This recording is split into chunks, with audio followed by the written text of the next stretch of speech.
via GoToMeeting. The access code is 767-558-549, and the phone number would be 872-240-3212. Several sort of good announcements here. The first one is the Department of Energy Resources from the Commonwealth awarded the West Newbury a Green Communities competitive grant. Do you want to give us the details, Rick? You were involved in this. Sure. Thanks, Archie. Yeah, so the total is, I don't recall exactly, it's a little bit over $75,000 though. And $5,000 of that is for contribution towards purchase of a hybrid police vehicle. The goal of the Green Communities program is to reduce energy usage and greenhouse gas production. So the hybrid vehicle is going to be more fuel efficient and have a lower carbon footprint.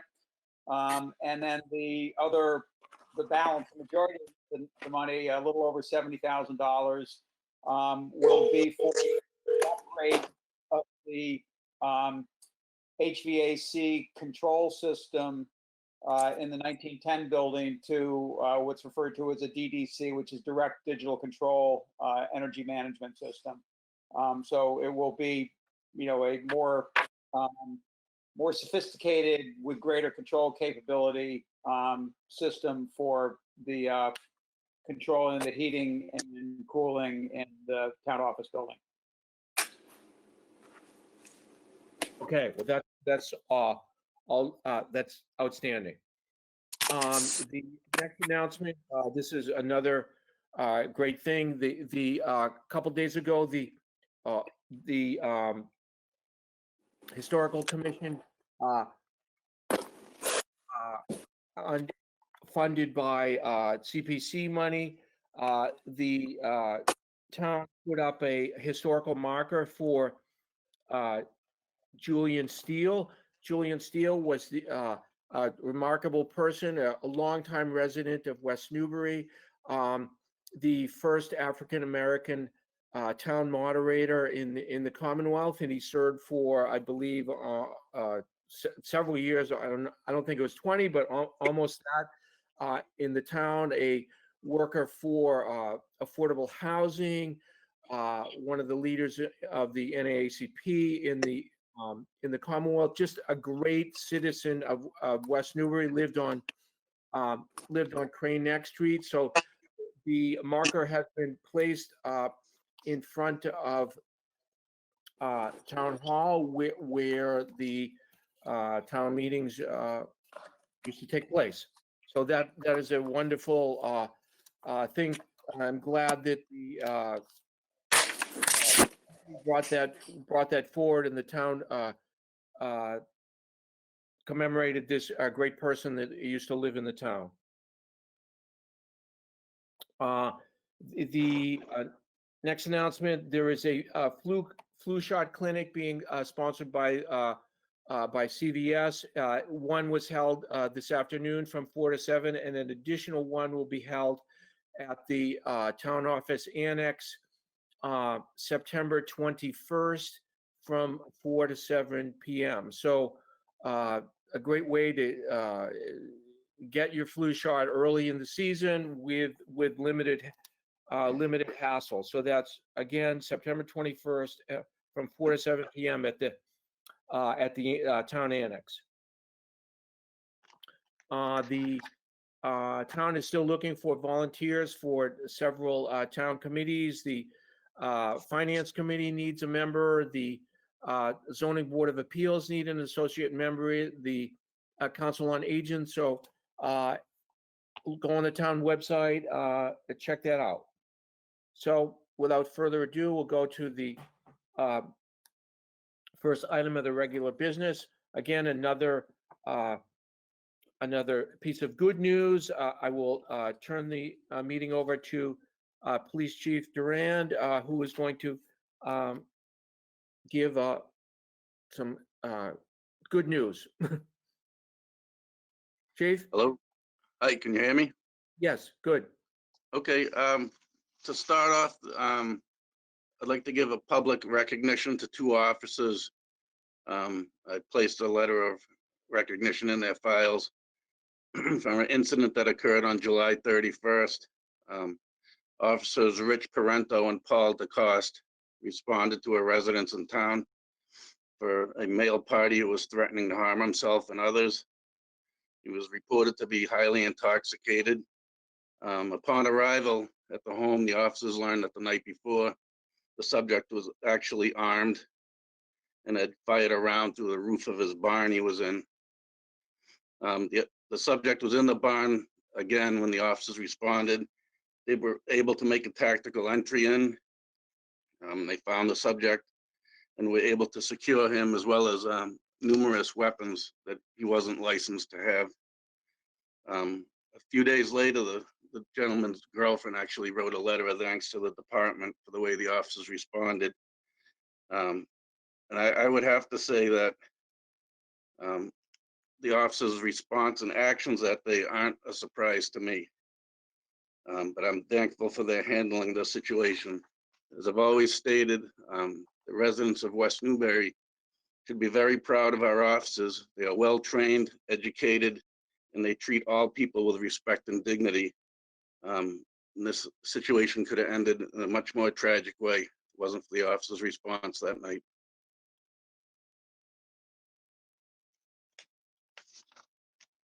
Thank you, Chief. So what kind, just so they get a letter of recognition in their file? Is that what, give me a little more detail on, so certainly this is a great thing. So that's what happens? Yep, it's a positive letter, obviously, that will be placed in their permanent personnel file.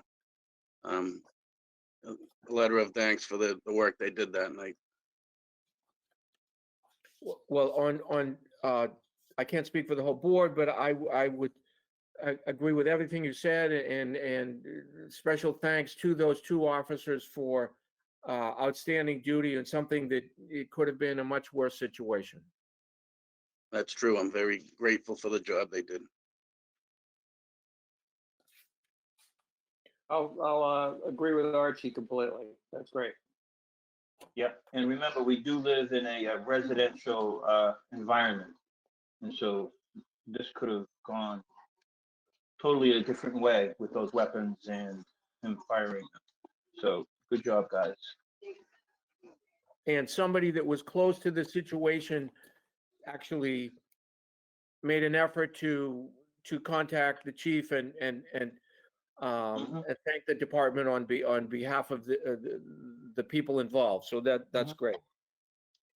No, I think that letter and what he said speaks for itself. They Right. handled it in an excellent way, and when people are not at their best, they understand that they still should be treated with dignity and respect, and that's what they did. And that's one of the reasons why I think the situation turned out the way it did. Thank you. Our next item is a request for the formalizing appointing Officer Eric Forney as an interim overnight police sergeant. So I would just ask, did we? I need to be just my memory needs to be refreshed. Did we get it signed off In the that they were okay Yeah. with the interim part of that? Yes, we submitted a interim overnight sergeant job description to the union, and we did receive a note back from them in August. The union did agree to that as an interim position. Okay, I'd make a motion. go ahead. I'd make a motion that we appoint Eric Fournier as interim overnight police sergeant. And overnight means what, Chief Duran? I'd actually kind of like that defined in this, because I think we all know what it means, but it would be nice to have it defined in the motion so that all of a sudden it doesn't change. Nope, he's going to be the overnight supervisor on the 11 p.m. to 7 a.m. shifts. Okay. I would like to make that part of the motion. So I want to appoint, I'm going to start over again since it wasn't second. I want to appoint Eric Fournier as interim overnight police sergeant on the 11 p.m. to 7 a.m. shift. I'll second that. Further discussion? All in favor? Archibald, aye. Kemper, aye. Parker, aye. Am I bothering you? Thank you, Chief. So we have two candidates, Chief, that you want to recommend for dispatch. That's correct. I have two candidates, Kylie Kennedy of Groveland, Mass, and Monique Quadros of Haverhill, Mass. I'd like to have them appointed as part-time dispatchers. We can start their training as soon as possible. We still have a full-time dispatch opening that we're trying to fill, so any additional help we can get. They passed the background test interviews. They both look like good candidates. Okay, any comments, gentlemen? I'd like to make a motion that we appoint Monique Quadros and Kelly Kennedy as full-time dispatchers. Do we need an end date on that? Or does it just speak for itself? But They get appointed. they're gonna be part-time for Oh, now. until- part-time? Yep. Okay, well, Yeah. didn't say that. I think, Chief, I think what you had said is that the goal is to promote somebody to full-time once Yep. once you have enough info. Thanks. Yes, Oh, correct. okay. Sorry, my mistake.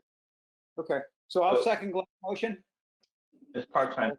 So this, is there an end date? Generally, when we make these appointments, there's always an end date. So is it June 30th? And don't they all end like next year, June 30th? Yes, every year we bring forward the police and dispatch for reappointment for the subsequent year. Okay, so these appointments would then be until June 30th of 2021. Correct. All in favor? Archibald, Aye. aye. Parker, aye. Kemper, aye. I'd like, the next item is updates regarding the coronavirus pandemic and proposed legislation and executive orders regarding that. I would like a little briefing on this. It seems like the town may be responsible for sort of an unfunded mandate that we hadn't expected. Do you have any comments on that, Angus, or? Well, it's, true, and I wanted to, we have this as kind of a standing item on the agenda just for whatever new wrinkle we may get. I don't know if this is going to become something that any local provider wants to take advantage of, but if they do, and if they come to the town looking for the inspections and licensing, we've got to have an answer. So whether it happens or doesn't, it's something we've got to think through of who would be the, which department would be responsible for those inspections and certifications. So So the public understands what we're talking about a little bit. The governor has allowed, and correct me if I'm wrong, to have like sort of small groupings of students that would be overseen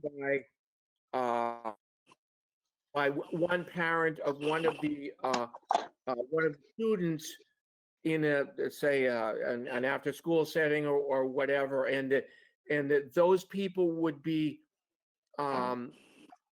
exempt from having to register with and be supervised by the community. But if there was nobody related to the, I guess directly as a parent or guardian of the children, that situation would then imply that that we have to oversee the sort of the registration and legality of how they're conducting this particular little group of students. Is that right, Angus, or? That's right. That's my understanding of it. So, it came in while I was on vacation, so I haven't, gone through things in detail, but that is my understanding of it. Yeah. Wouldn't that sounds like a Board of Health responsibility, wouldn't it? Doesn't it? It does to me, but it's not something I've had occasion to bring to them yet for discussion. So it just came in last week. I think, do they have a meeting next week? I would say that we talked about it, and Yep. I'd take a vote. I would take a vote that to be brought up at their meeting, that we would give them the responsibility.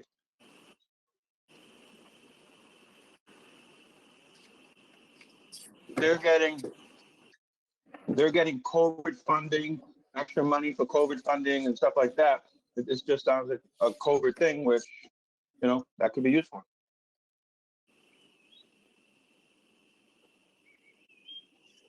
Okay, that's just, anything else we should update on? No, I'll share that. Yeah, I'd like to add one thing, Archie, is that the governor issued order number 48, which clarified enforcement of the social distancing rules and orders that the Commonwealth has promulgated, so that they should be treated like non-criminal disposition. Basically, the tickets that someone could grant, just like a violation of the town bylaws, and that the police and the Board of Health are authorized to issue those tickets. So what he did was standardize. The question came up is, okay, we have these orders, and how are they enforced? And what is the penalty for violating these orders of social distancing or not wearing masks in inappropriately situations? Then this answers that question. That basically they get a ticket, and it can be a fine of up to $300. And if they don't pay it, then they would have to appeal it to a district court. But again, like a traffic ticket or like any other type of violation of the town bylaws, it's now standardized as to how to enforce the regulations. Hey, Mike, is there Like, like a chart? No, I mean, Who determines who determines just the amount? Yeah. Basically, it's up to $300 a day. That's it. There's, Well,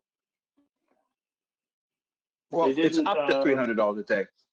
But could the local municipality say it's a $5 for the first offense, $10 for the second offense, $25 for the third? I'm just making those up.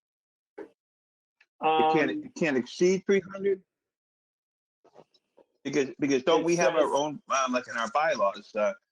Yes, we have our own schedule in our bylaws, but the order doesn't say that. It doesn't give a set fine. It just says that the methodology. So what I would suggest is that the Board of Health basically set up a schedule of fines for the violation and treat it like our our schedule in our bylaws.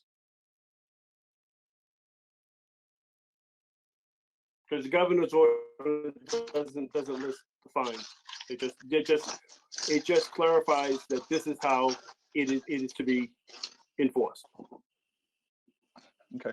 But then we could set it up like our leash law or something like that. That how we have local. Yeah. Right.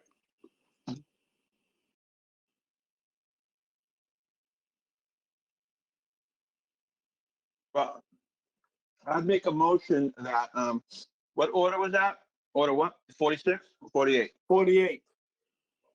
That under the new, what, article, whatever, governance number 48, then we would ask the, Board of Health to set up a fine schedule at their next meeting and, report that back to us. And report it to the chief of police, so then there could be some policing of it.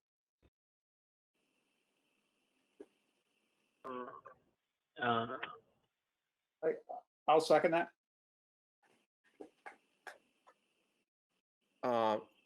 Any further discussion? I think it's a good idea. Yeah. All in favor? Aye. Aye. Aye. And I'd like to say, I'm not advocating for us to go around writing tickets, but there should be a mechanism in place if somebody is egregiously breaking those, distances, that we should have some type of policing policy in place. I'm not going around looking to make money on this. I'm just saying we should.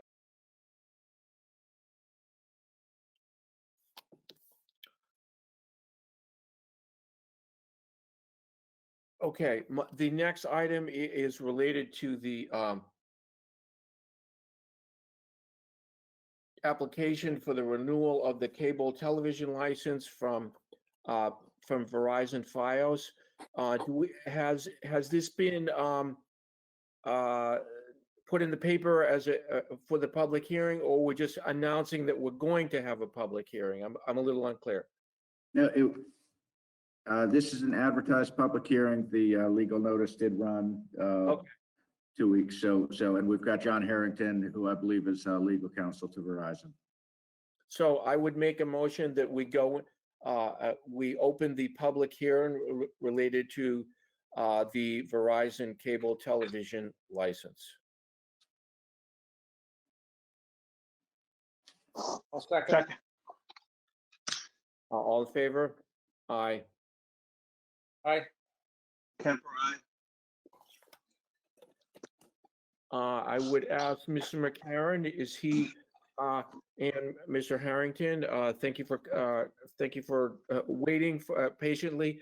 Mike, do you have any further comments about the contract? Are you good with things?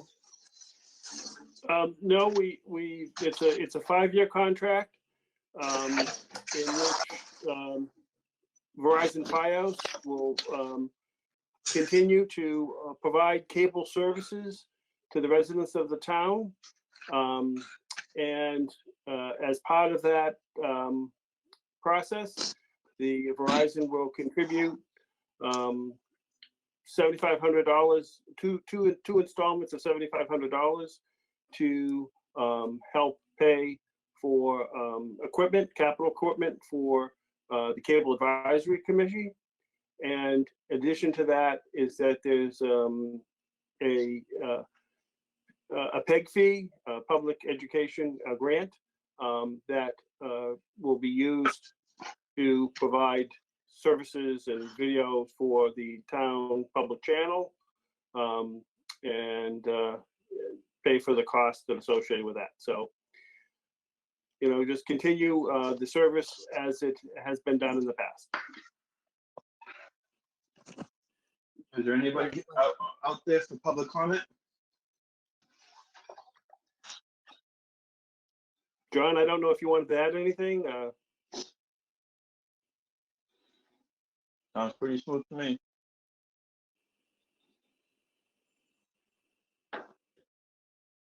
Any hearing no comments from the selectmen or Mr. Harrington or Mr. McCarron, any comments from the public?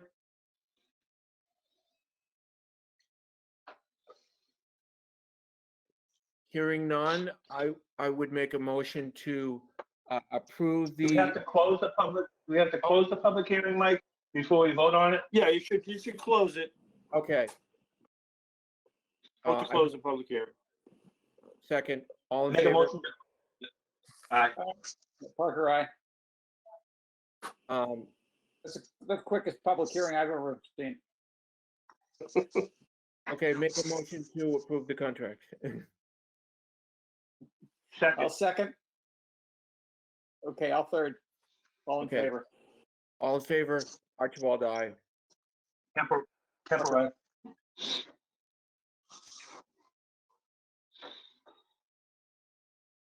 Okay, we're good. Thank you all.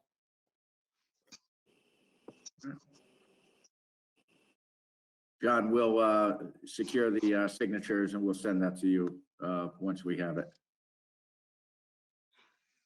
I didn't want to say anything, but I still have to go out on my deck to get my Wi-Fi from Verizon just to get into this meeting, but I didn't want that skew my vote on. So I didn't want to say that during the thing, but I have my mosquito repellent on.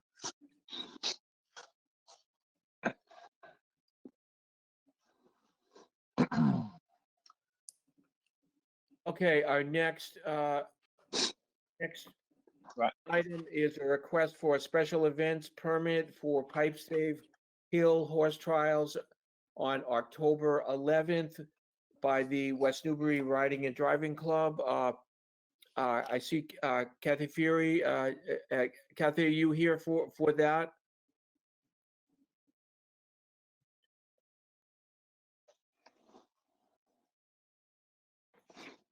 Yes, I Is she am. It's muted just in on you? case. Yeah, no, sorry, I had to get my mute off. I just saw that it was on there and it was just in case you had any questions. The only question I would have is, it might have been spelled out like this in the past. I just don't remember it. Pipe stave horse. What does trials mean? Is that just the same thing we always deal with, Kathy? I don't remember seeing trials before.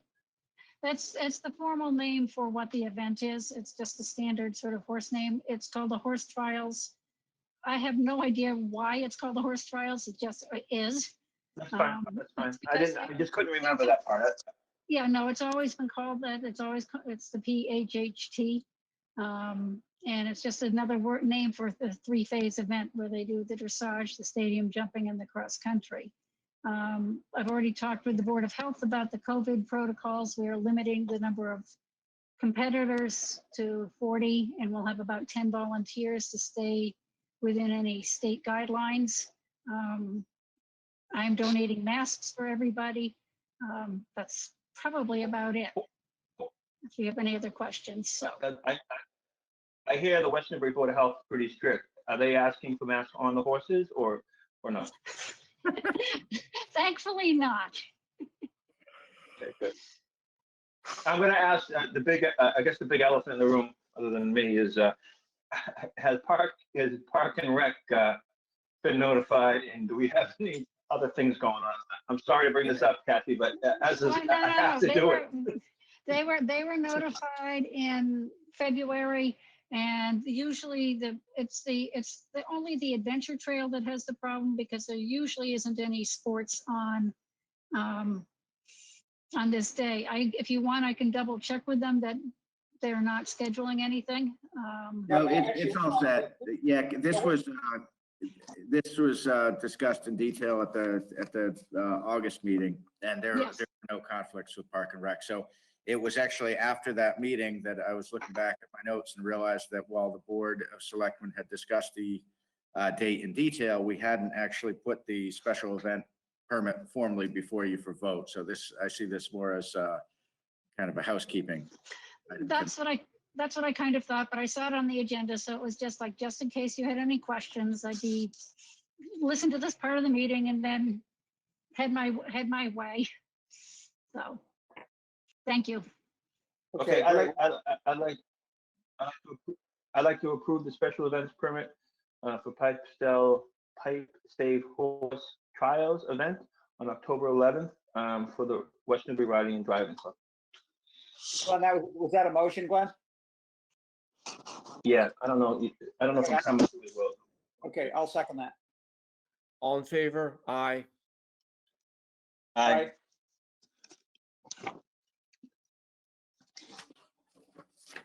Next item is a proposed change to the electrical permit fees to to facilitate allowance for online payments and fee waiver proposal. Sam Joslin, the building inspector. Sam, do you want to explain why we want to do this? Yep, pretty much what we want to do is implement online payments. It's something that, especially now that we have the pandemic, people, want to be able to pay online. It's something I've implemented in Newbury and in Groveland. And currently, the way our electrical permit fees are set up, they're linked to the dollar value of the main building permit, which makes it very complicated for the permitting software to calculate out a permit. So it's much easier if there's just a fixed schedule. What I did is I took the averages of what we've made in the past years for basically single family homes, large renovations and small renovations, and came up with some basic numbers, which is very similar to, again, the other two towns that I've been in, and pretty close to what other towns charge for permits. So it's really just it looks like a lot because $2 per thousand doesn't sound like much compared to, I think, like the new home is like $510. But when you do the math, a lot of them come in at $700-800. So that is an average of what those permit fees are. And this just makes it easier for the permitting software to assign a dollar value and for folks to pay online. So it'll ultimately be revenue neutral then? Yes. Okay. Sam, this is Brian. I see that you're doing it to the electrical. Can you do, if somebody wanted a building permit, just say hypothetically they were doing their roof over, could they do that could they pay that online? Yeah, right now the way the I've heard that. Yep, the way the building, plumbing, and gas fees are set up, they're easily calculated online. The electric was just a little bit wonky. I'm not sure why it was set up that way. I think it was just something that had been always that way and never changed. So it's just the one department or portion of our department that just needs the fees squared away. And that way, plumbing, gas, and electric and sheet metal permits will all be able to be paid for online. So Sam, a question, imagine that somebody was going to build a 1,300 square foot home in West Newbury. Their electrical inspection permit or electrical permit and inspections would essentially be the same.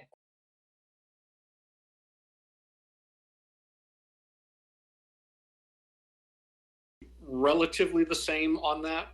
Where we'd make up those dollars is in the building permit fee, which is based on the cost of the house itself. So, in the long run, when you take plumbing, gas, electric, building, it would all round out.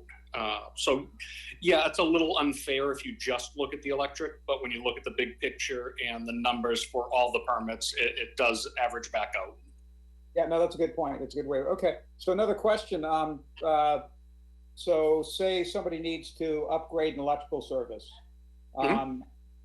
existing house, but they have to do some other, something more than replacing an electrical outlet or a light switch. A new panel.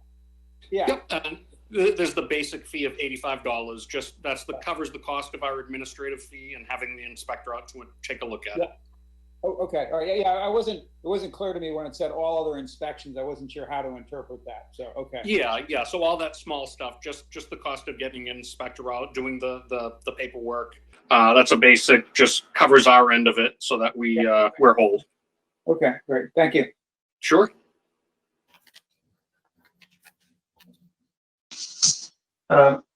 How's everything going with the school? Any problems? We have on the line and all this new building in town. We all keeping up? Everything looking good? Yeah, no, the school's going great. One of the problems they've been complaining about is the guys are going a little too fast and they're backing up on each other. So I think that's a good problem to have.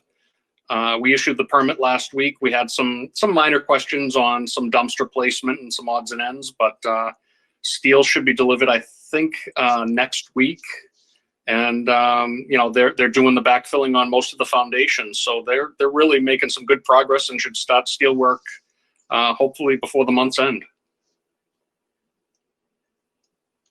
Thank you. Okay, so let's Now, do we need to make a, do we make a need to motion. vote on this? Go ahead. There's two requests before you. Since there's no, since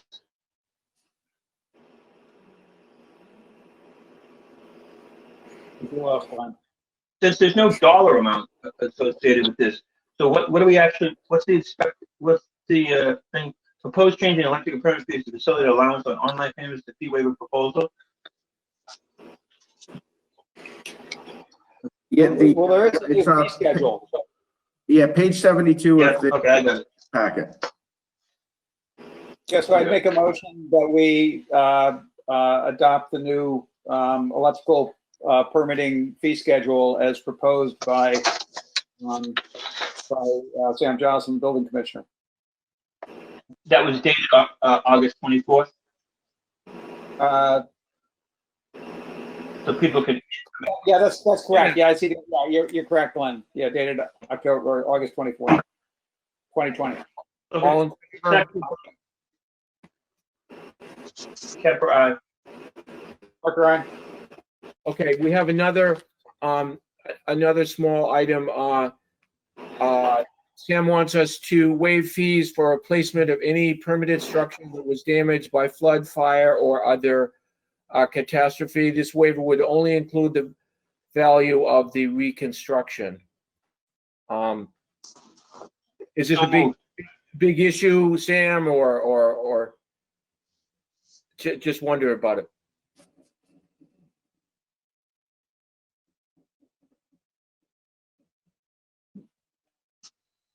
I think Sam might be frozen. Oh, there we go.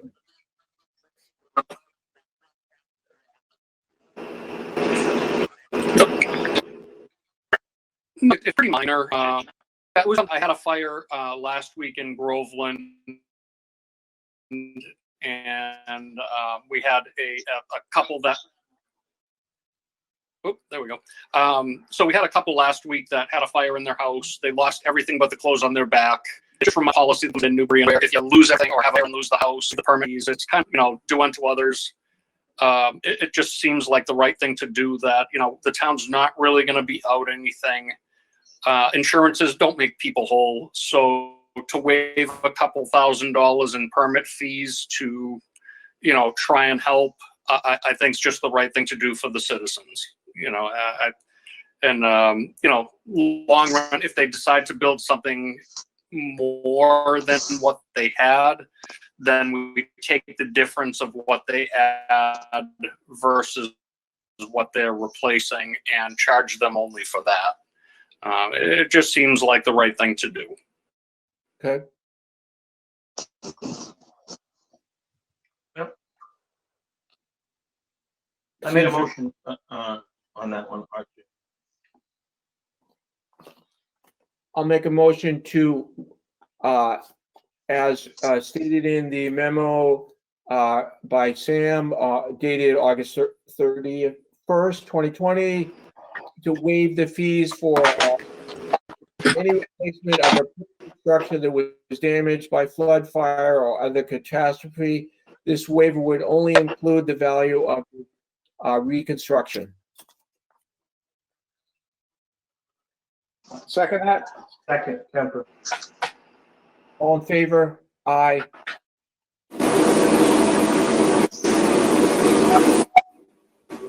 Parker, aye.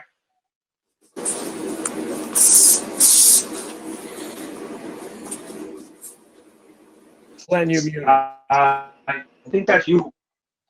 No, I'm on. Aye. Okay. Thank you, guys. Okay, Sam, leave Don't for a leave second. yet. Yeah, We thanks, got Sam. one more. Yeah, we do actually. There's one more here. We'll get to So the next item as well. So the grievance under the Americans for Disabilities Act. So before you even start, Sam, is this for town employees or people in a town facility, or is this for someone making a grievance against a business in West Newbury or something? I don't know what this is. I need more help on this.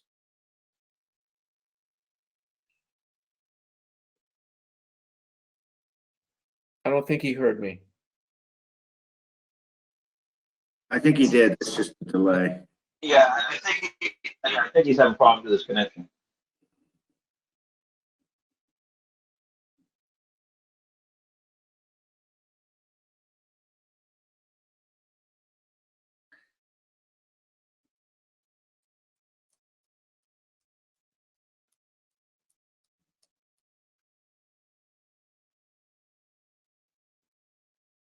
Angus, do you know the answer to that? I do not know the answer to that. I believe it's to do with public facilities and programs.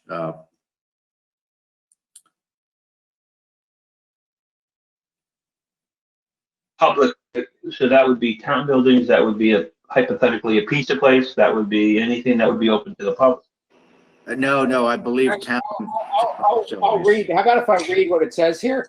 And it says it may be used by anyone who wishes to file a complaint alleging discrimination on the basis of disability in the provision of services, activities, programs, or benefits by the town of West Newbury. The town of West Newbury's personnel policy governs employment-related complaints of disability or discrimination. So it sounds like it's stuff specifically, issues, ADA issues specifically relative to the town, to municipal. That apply to town employees or someone complaining about they can't get to the voting booth, or Well, We don't have a proper bathroom in the annex. it says anyone, so that's I think right on all accounts, Archie. okay.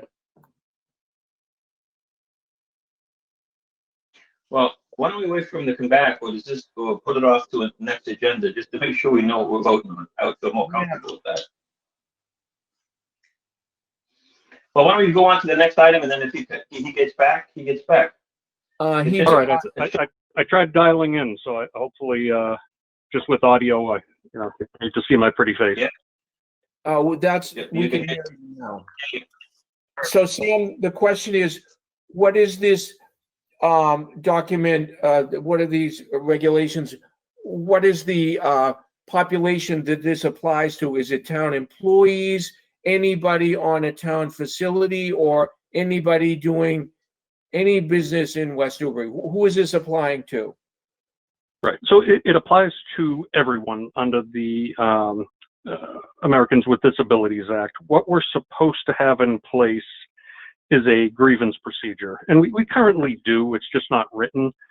Basically, as the ADA coordinator, people would call me with any type of grievance, whether they're a citizen, a visitor to the town, an employee, and I would investigate and act on the matter. And if I didn't act, then naturally they'd either contact Angus or the Board of Selectmen. What this is and why I'm presenting it is it's a federal cookie cutter regulation that I borrowed offline so that we could apply for a grant to have money for either personnel or other resources to come in and do an evaluation of the town, which is also something we're expected to do under the ADA that we do not do. So what that grant would do is have someone come in, take a look at all our public facilities and give us a report as to where we're deficient and what improvements need to be made. Once we have that, then we're eligible to apply for grants to assist us in making those improvements. But, the first step is having this policy in place so that we can just apply for the basic grant to get us started. Even if we didn't pay for or apply for the grant, this is something that we're federally mandated to have. But the reason I'm doing it beyond the federal mandate is it's one of those key components of, having the ability to check off on the list of things we have in place to apply for that grant to get us that help we need to evaluate our facilities. Okay.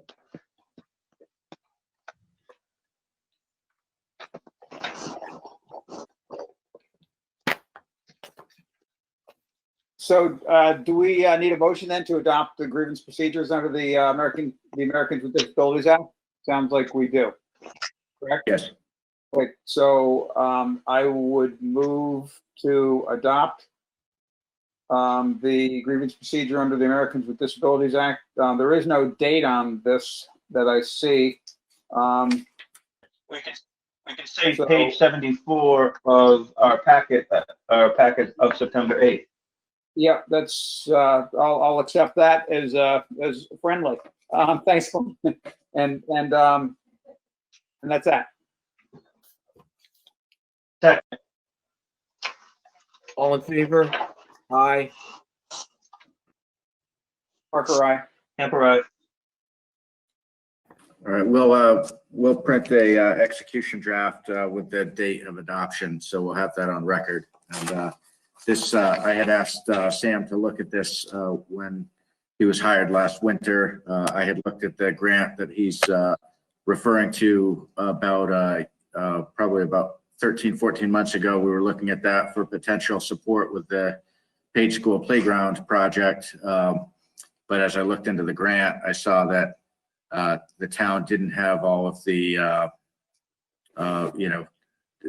documentation of all compliance, so we would not have been eligible for last year. So when I hired Sam last winter, I charged him with taking a look at what we needed to do to get into compliance. So I appreciate your work on this, Sam. Thank you. And thanks again for supporting what was submitted tonight, and sorry for my connection issues. Thank you. Thanks. All Sam. right. Thank you. Have a good night, everyone. Have a good night. Thanks, Sam. Okay, bye-bye.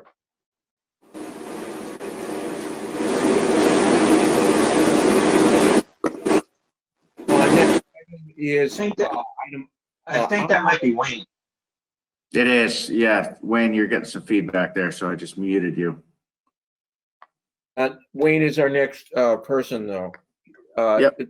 So we're giving an update on the stormwater waste management and the FY20 annual report due to the EPA. So Thanks. I appreciate it. I want to thank you for letting me, allow me a little time to present the MS4 year 3 update for our stormwater. We're required by law to have a yearly meeting to hear people's comments on our MS4 permit, and we use this as a reason to get anybody's comments that we might have. We continue to update. The document is a work in progress. You continuously update it all year long, depending on changes, modifications, improvements we've done around town. So it's a working doc that we constantly work on. There is some new tasks that will be taken on for year 3. Dry weather screening, which means I have to go down into the swales, into some of the wetlands, and we test the outfalls to make sure the water's clean. That's a big task that we're going to try to do this fall with the consultant's help. I think we have around 45 to 50 we have to test.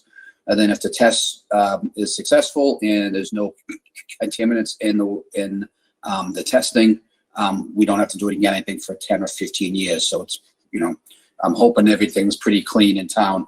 If it is contaminated, there's a whole procedure where we have to follow. We have to find where the contamination is coming from. I don't think we're going to have much of a problem with that, but we will test it and make sure. We'll also be looking to do a construction stormwater management plan with help from the planning board and Conservation Commission. We're going to be doing a site plan view tracking, so we know how many site plans we review, how many the planning board reviews, and how many Conservation Commission reviews. It's just for reporting to our on our permit. We'll also be looking at the procedure for site inspection and enforcement procedures and tracking. This is important because we keep saying, what happens if a developer does something wrong or incorrect? How do we enforce it? What's the penalty in charge, and who's actually doing the enforcement? Is it DPW? Is it Conservation Commission? Is it the Planning Board? Is it Sam from Inspection services, or we're not sure. So we're going to look at a policy, and the work group will come up with some suggestions, review with people to see how we come up with a real enforcement procedures and tracking system. And then finally, we're looking at a stormwater construction, post-construction stormwater management bylaw. Some of these we already have written down in some places, and we have to fine-tune them and try to get these into one document and figure out how we do the enforcement of these two. So, other than that, that's our update. There's a lot more work to do in the next year or two. I welcome anybody's thoughts or comments on this. My only comment is, I think it's great if we can really formalize whose, problem it is when you talk about a developer and this, runoff or whatever. If there's a runoff problem or something, there's always a problem with finding out who is really the ultimate responsible board or person or whatever to do enforcement when there is a problem. And I think if we can really get that nailed down permanently, that's a big, as well as helping the stormwater. It's a big help for the town. Ditto, ditto, ditto. We always seem to be scrambling when that happens. I agree. Wait, I have one question. Is that OSHA approved? Yes, Sure, it is. It is class 3. It is OSHA approved. Okay, just want to make sure.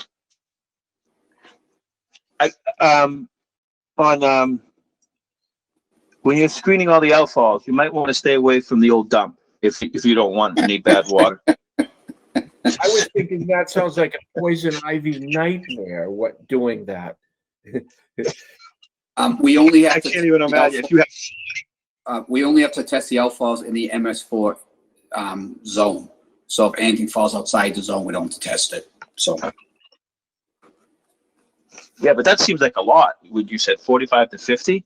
Yes, there is. I don't know. Yep. Maybe it's up for. Good luck. Yeah, thanks. Thanks. Wayne, could you sort of briefly describe the outline of the district, of the MS4 district? It's pretty much everything west of Town Hall. So if you go from Coffin Street west and move towards the south, as you go down towards Crane Neck. So Angus already has it ready for me. So it doesn't make it to the landfill, which is the other comment, but it's the yellow area on the attached plan that Angus is showing. It's not a lot in our town, thank God. They do redefine it every couple of years or every 5 to 10 years, and that is coming up next year. So they're going to look at it again and see if it gets large. We've never heard of it getting smaller, but the zone could get larger, I guess. So that happens in the next year or two where the feds will reclassify it again.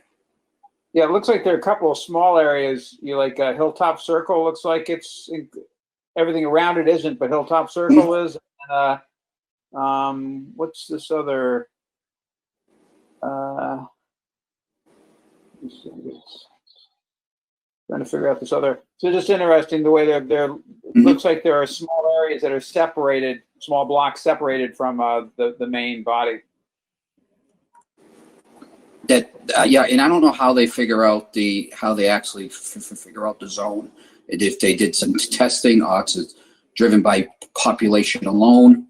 I'm not exactly sure how they came up with this zone originally. Okay. One of the issues, this is,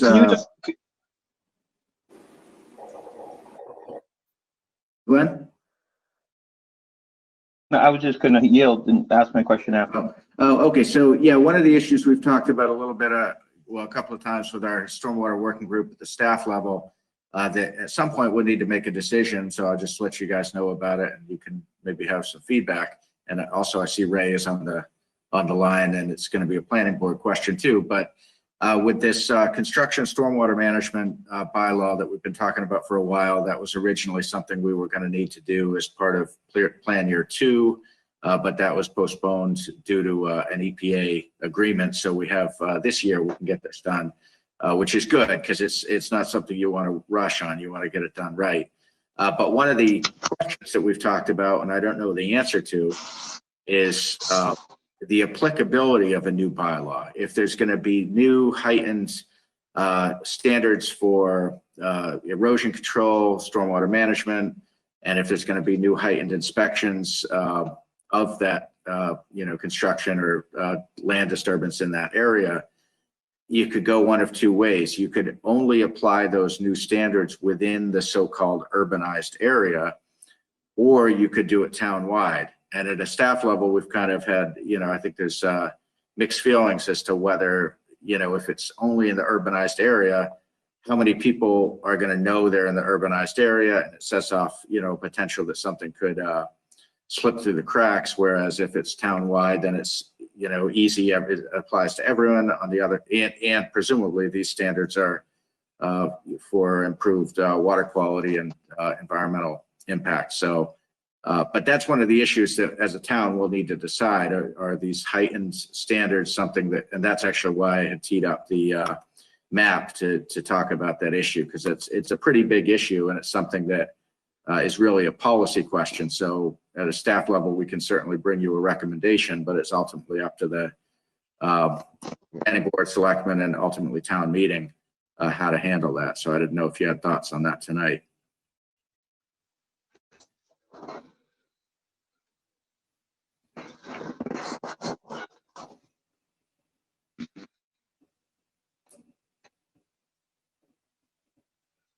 Angus, I'm not sure who the question was addressed to. Anyone who might have thoughts. You all have we'll vote on this when the time comes. So I have lots of thoughts, but what you just said, I don't even know where to start. Honestly, I think I would need a little bit more preliminary meeting to even, even try to give my thought around that. We don't have enough information. Yeah, I think my starting point would probably be just have it apply within the urbanized area, if for no other reason than to, set off a whole deluge of how many more permits that need to be issued per year and the workload issue that creates. It would be good maybe to get that done on a more targeted basis to give ourselves time to see how it goes. Ray, it looks like you have a comment. Yeah, I just say, I'm guessing the planning board will support whatever is the least administrative load for you, Angus. Well, it's not going to be, or least administrative load for whoever's the permit granting authority, which could well be the planning board. So the least administrative load for the town. I mean, on one hand, just make it work the whole town wide like we do with the scenic roads, then it's easier to decide who's in it. On the other hand, if it means more permits and if people feel it's restricting them unnecessarily, then you could Could be a fight. Yeah. So whatever is best for the town overall, and if it's a toss up, then whatever's the least administrative load.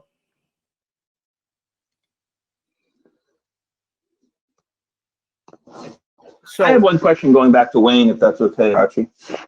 no, let me just say, I just want to know just sort of the logistics of it. So this is something that we have to do in this coming fiscal year? Yes. Okay. Yeah. We're permit holders of this permit. And so we, just like every permit, there's conditions. And so each of the 5 years of the permit, there's requirements that we're obligated. And that's what the annual report that is due at the end of this month will report to EPA what we got done through June 30th of this past year. And we'll have to do the same report a year from now. We're obligated to do the things that are in the permit. And this year, one of those things is the construction management bylaw. So if we had an existing bylaw that met today's standards, we could simply present that Okay. as already in compliance, but we don't. Wow, that sounds like a lot of work. It is a lot of work. It's a huge unfunded mandate, this stormwater issue.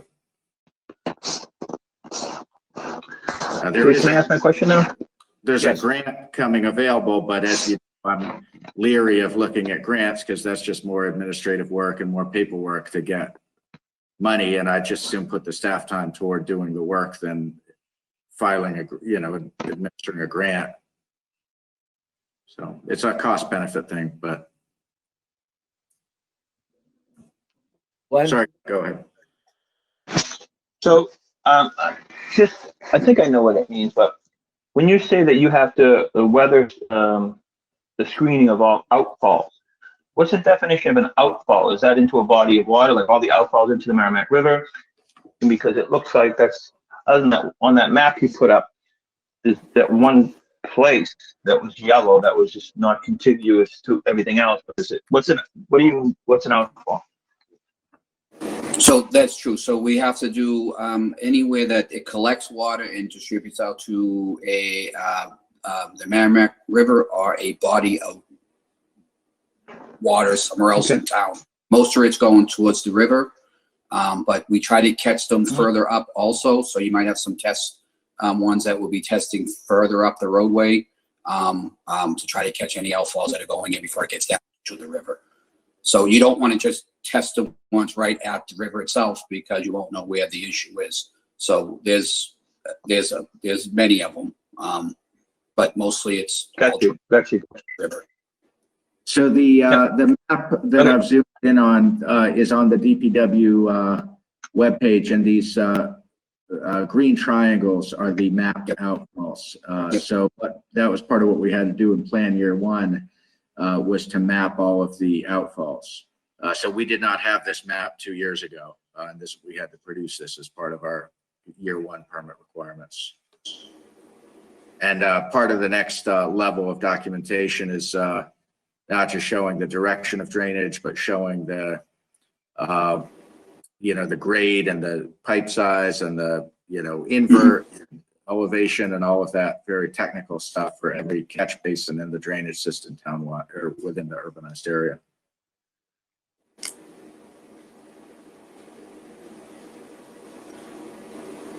Just to be clear, Glenn, an outfall is any place where water is released from a pipe into nature.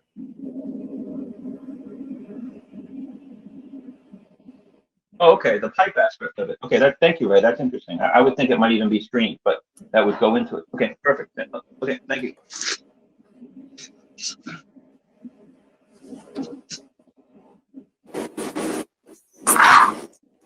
So that's pretty much what I had to present. I welcome any other questions they might have. Ray, you have anything else?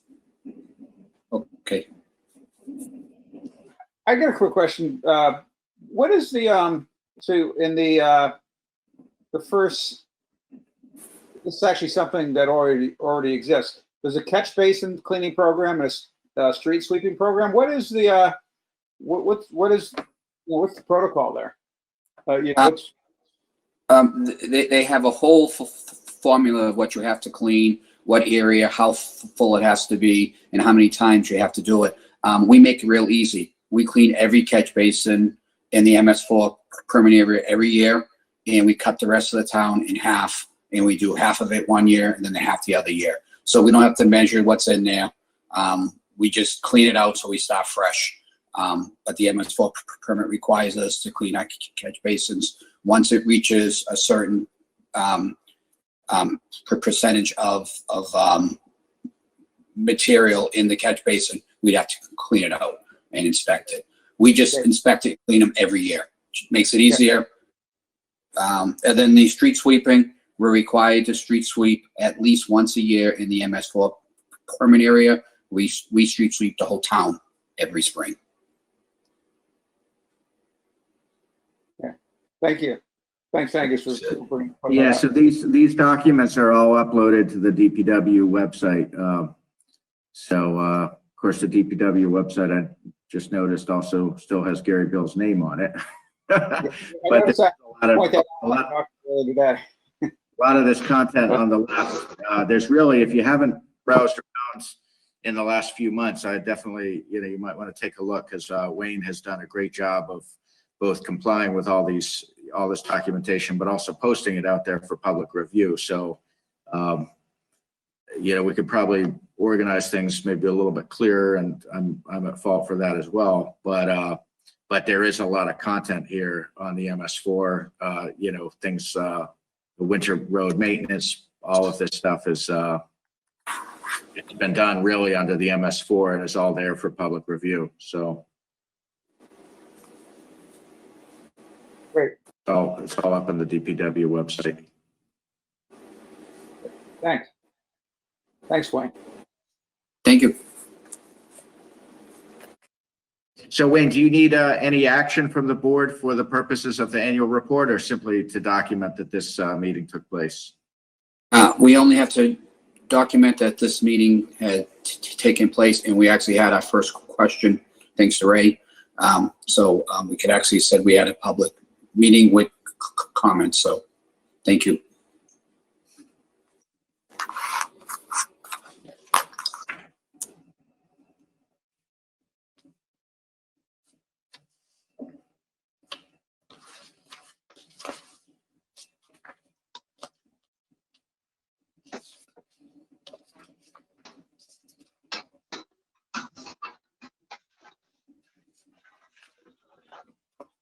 Archie, I think you were muted there. Yeah, sorry. Angus, the next item is about free cash certification. So do you want to pass over that, or? No, it's just informational. And let's see, is Stephanie? Yeah, Stephanie's on the line as well. So normally with the fall town meeting, at least some of the articles would be funded from free cash, and we are making efforts to get the documentation assembled for submittal to DOR for free cash certification. But at this point, we're not working on the expectation that free cash will be certified by October 17th. There are a couple of factors with that. One is the town meeting date being a little bit earlier than normal, but a bigger factor has been just the continued challenges with the software conversion, and then the kind of double whammy with COVID and all of the additional work that's generated with the CARES Act and tracking costs for FEMA reimbursement and all of that. So basically, even if we do get all of the paperwork assembled that we need to get to DOR for free cash certification, we're not sure that it would even necessarily make sense to go forward, because until the auditor has been in and done his work and signed off on the financials, there's some risk that if we submit everything to DOR and get free cash certified, and then the auditor finds that there was something, that wasn't done right or something, that creates some complexity. So what you'll see in the next agenda item when we get into the town meeting discussion is that I've proposing that the dollar articles be funded other than through free cash, primarily through budget amendments to the FY21 budget, because there is some funding in the budget that we can cut, so that could be put to some other uses. So because free cash is always a big discussion, I just wanted to be upfront with this, that while we may have it certified by October 17th, we don't want to count on that. And so that does have an effect on how I'm going to recommend we handle the financial articles on the fall town meeting. Stephanie, did you have anything you wanted to add to that? I do not. Well stated.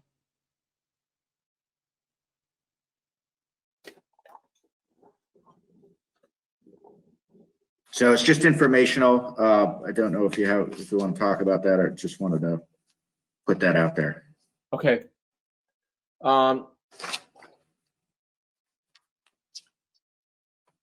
So without further ado, let's. I would make we had already discussed this, and now we're going to do it formally. I would make a motion that we close the warrant for the special town meeting. I'll second that.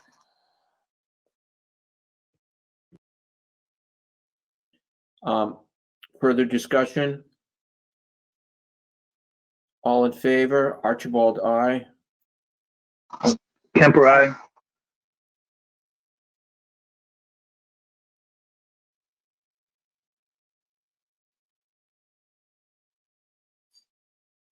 Rick? Oh, yeah, I said, sorry. It didn't come through, sorry.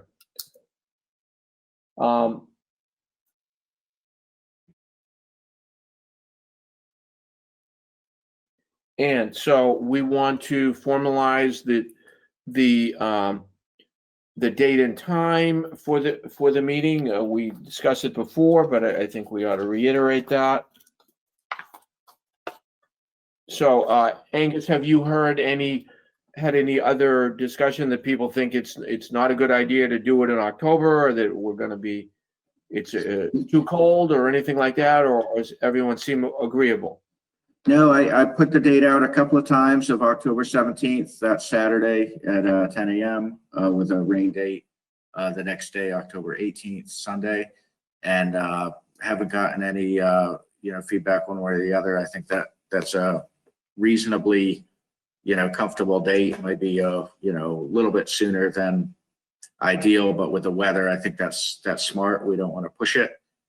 Really, the main downside that I saw was this issue of free cash, and could we get free cash certified by that date? But thankfully, because of some of these budgeting issues, there's a way to do what we want to do financially without hitting free cash this fall. Okay. So Hey, it seems like we haven't had a meeting forever, and we had like 700 of them like in July. Have we dealt with the quorum issues with the try to reduce those? I can't remember. we voted it last time, Glenn. Yeah, we reduced it to Thank 40. you. Okay, thank you. Sorry, I couldn't remember. Thank you. Angus, regarding the use of free cash or other means of funding the special town meeting articles, I don't know if this is the time to ask this, but you had mentioned earlier today the concern about the EV charging station maintenance and warranty plan. If that was done out of free cash, would that relieve? I know I actually talked with Tony Parenti after you apparently had contacted him earlier today, and would that resolve that concern if it was done out of free cash?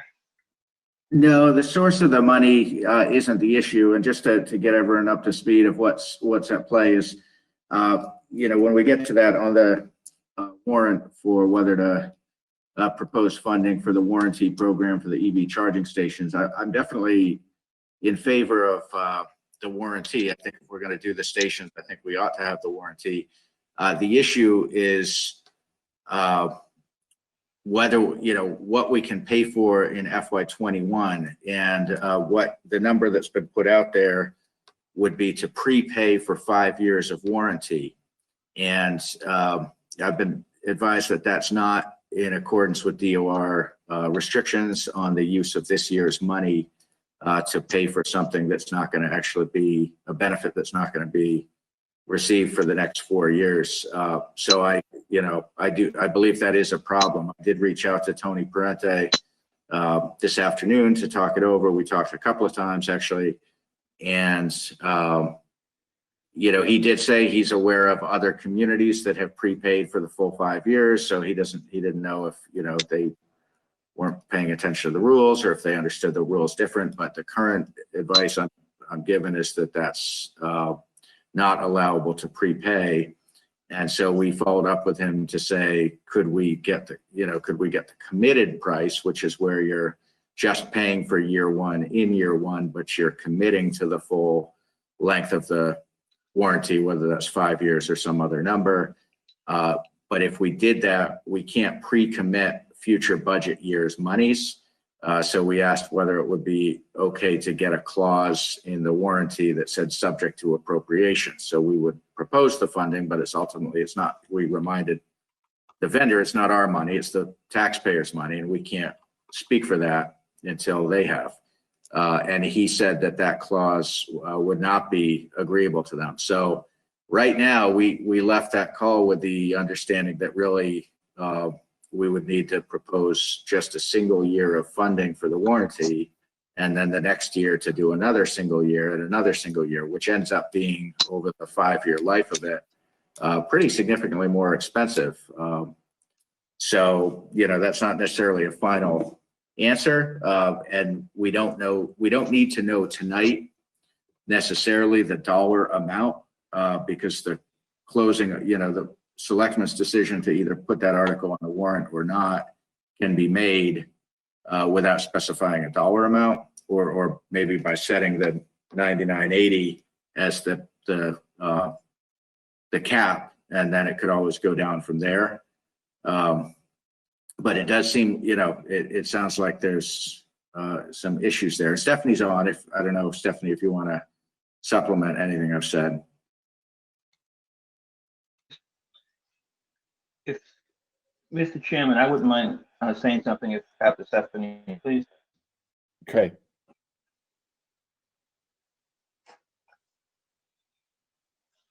Okay, it doesn't look like she wants to say anything. Go ahead. Maybe she might after this. What about setting up a revolving fund and putting that 9,000? I'm told that we're going to be charging for this also.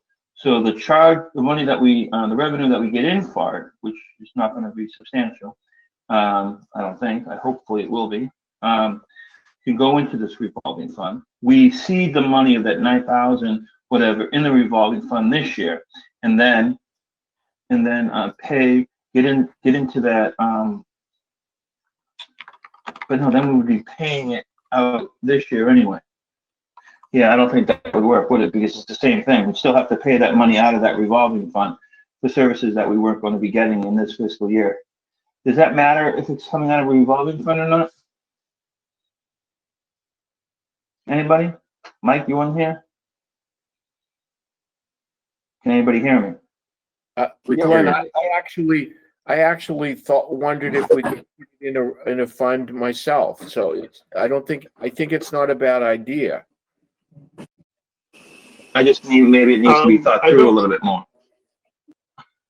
Yeah, I don't think you can do it in a revolving fund, because basically is that the revolving fund, the money is the money that you collect and you can spend that year.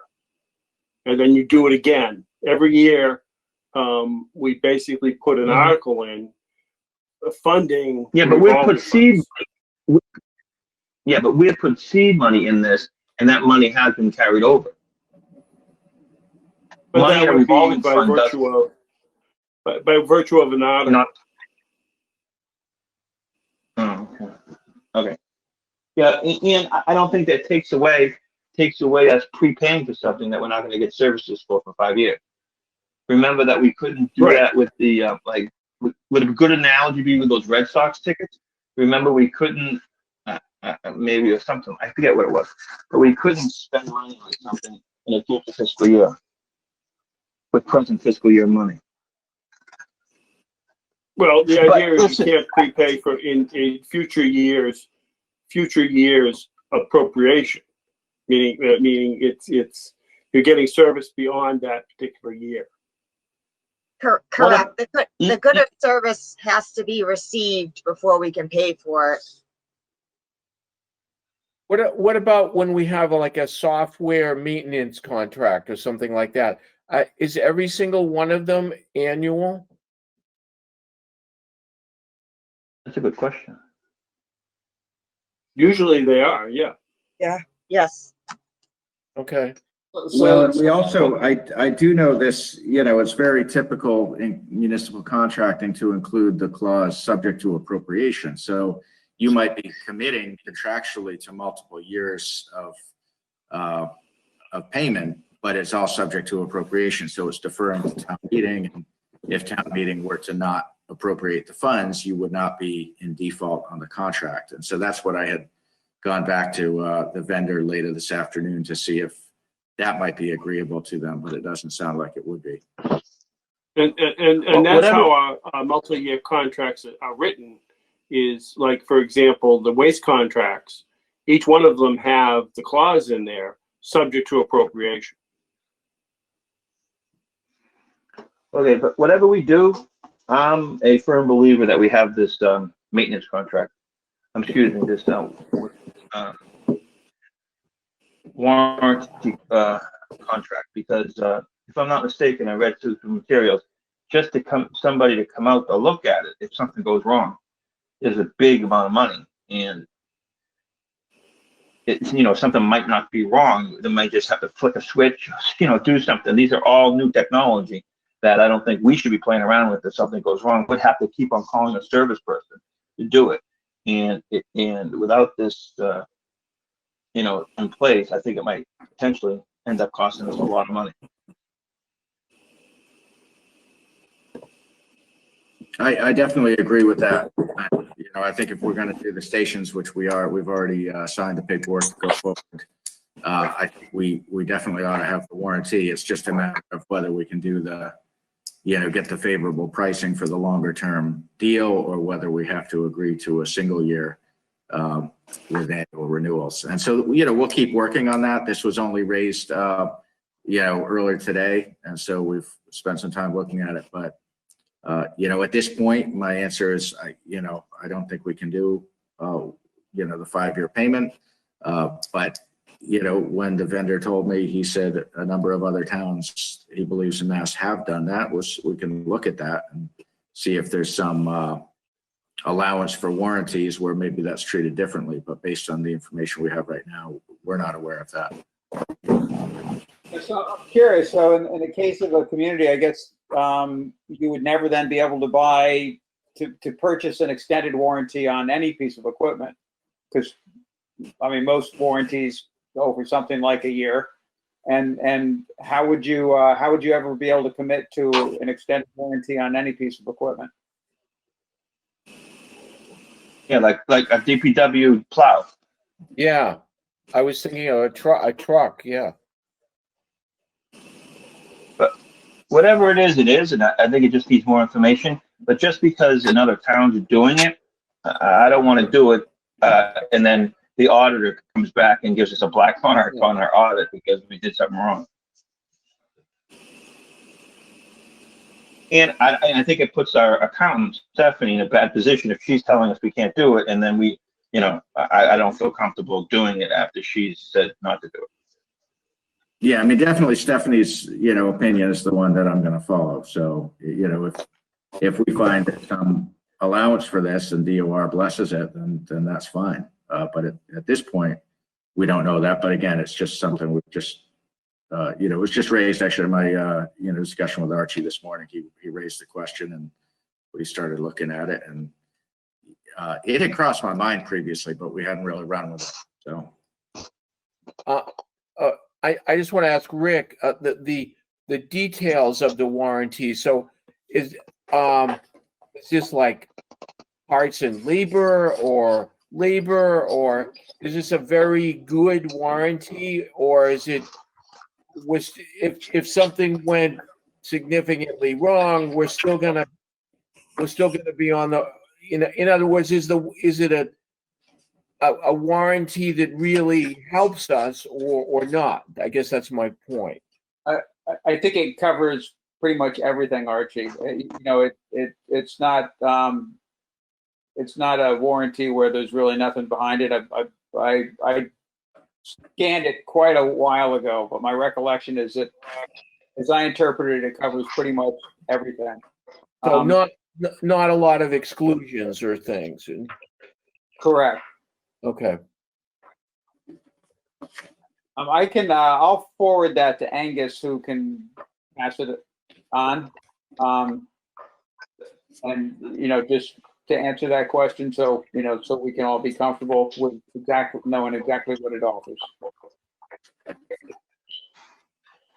Okay, I guess we can't really. Angus, is this a question you could simply, somebody could call DOR or just ask them about that? Sure. seems like a pretty straightforward, it's not that difficult a question. It seems like you could get a good answer on that. Right.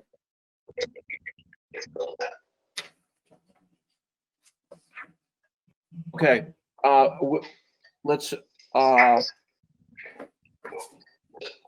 move on a little bit then. So now that we're gonna look at all the warrant articles, and the plan is tonight, unless there are extenuating circumstances,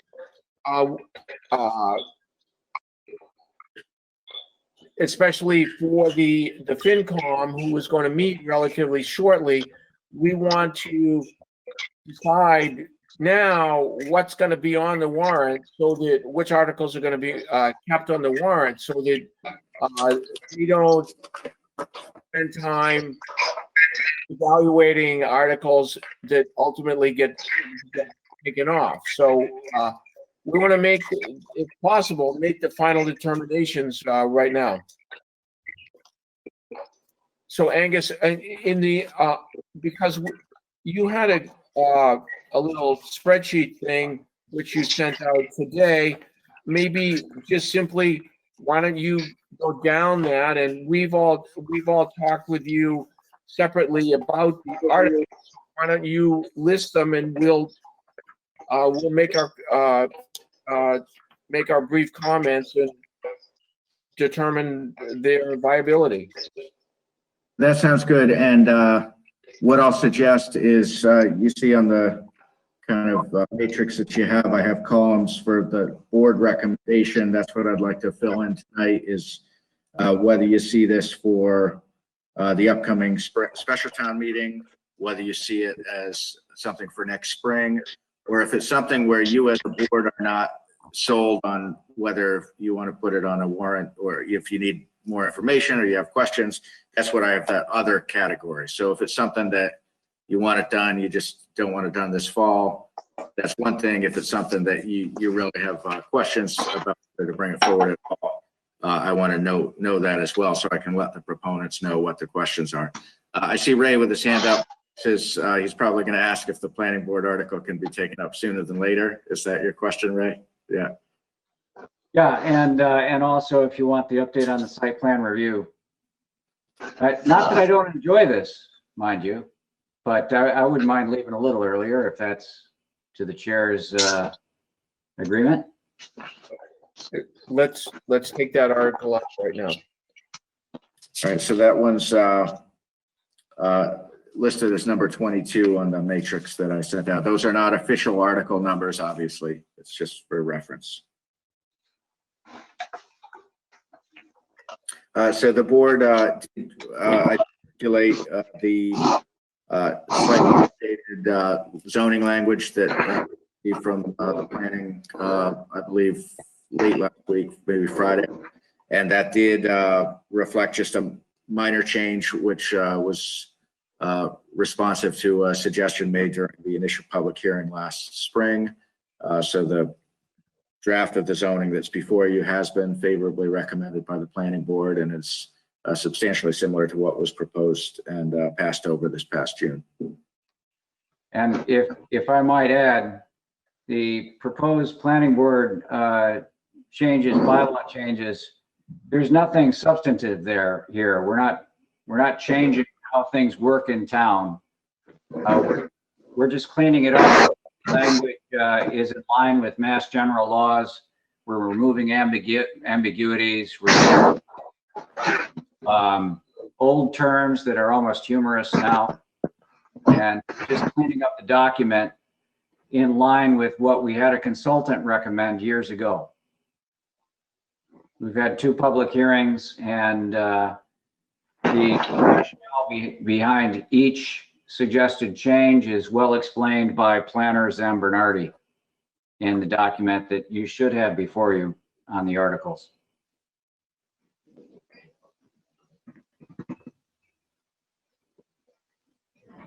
So Angus, what was everyone's thoughts already? So of the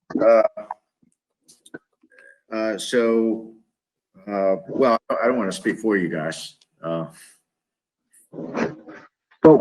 Well,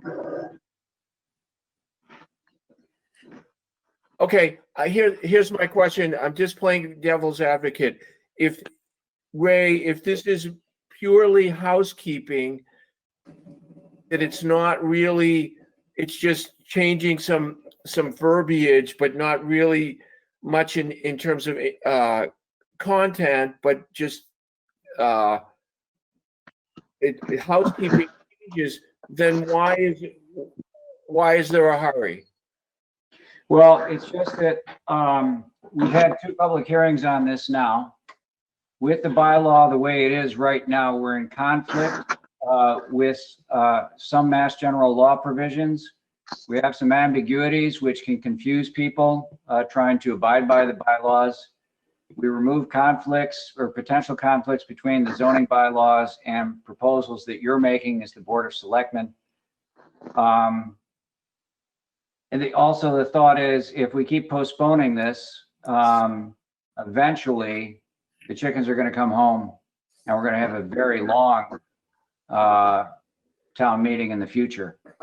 So we've done everything we can to make things quick and easy. And since we're not proposing substantive changes to how the town works, none of these changes should be controversial. And we're hoping it would go quickly at town meeting. okay. Do we need to make our decisions tonight, Angus? Yes. Yeah, we really do, because the That's FinCom. fine, that's fine. Okay. Well, Hey, so Ray. I'm supportive of going ahead. Somebody's got to speak up, so I'm supportive of going ahead. As Ray pointed out, they've already had 2 public hearings. That's just in itself, it's not really a trivial issue. Each public hearing, I mean, we're all sensitive to wasted resources and wasted time. I don't see that this should be a big issue at town meeting. It's not controversial, there's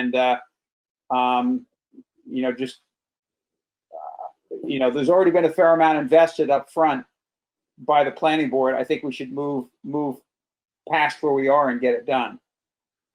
Do those meetings, Ray or Mike, do those public meetings, do they date out? Yes. If we did this in the spring, we would have to have more public meetings. Okay. Every time it's postponed, we have to have another not public meeting, but a public hearing. Yeah, public hearing. Thank you. And then, was there much feedback from the public in those hearings? That would be. In the first public hearing, we had some feedback from the town. In the second public hearing, we didn't have any public members attend, but we did make the changes recommended by Angus. We adopted his language word for word in one of the article changes. The thing that concerns me that I would want to vote for too, that you're saying we're not compliant with Mass General law. Then you're saying that these are housekeeping things. That kind of seems different than what, you know what I mean? It's something that's not in compliance with Mass General law that I would want to do immediately, which would be more than housekeeping. Yeah, I don't think anybody's going to make a big deal about it. But for example, if you were to take a look at what we're proposing for, let's see here, 5A3J. Right now we've got it in the bylaws now. It calls for nonprofit schools, kindergartens, nursery schools, children's centers. That's a conflict with Mass General laws because we're not allowed to regulate the nonprofits anyway. So when we strike that language, that brings our bylaw in line with the Mass General laws. Now, these are small issues as long as something comes up where people get upset. If something comes up where people are upset, then our bylaw isn't consistent with Mass General law and it could cause a kerfuffle. We're just trying to go under the guidance of Casey, who told us to try to please keep it short as possible. I understand the logic there. We pulled some language out of this, which people were interpreting as controversial, just to avoid any kind of delay. There's another provision having to do with horse barns, and then you get into a very confusing bit of mass general law. We just pulled that out of here because we didn't want anything to get dragged down. Ray, I think by saying it's housekeeping, but then you say, well, it's in conflict with mass general law, it's sort of going at cross purposes. I feel much more inclined to, okay, let's do it if it's important enough that there's some conflict with mass general law.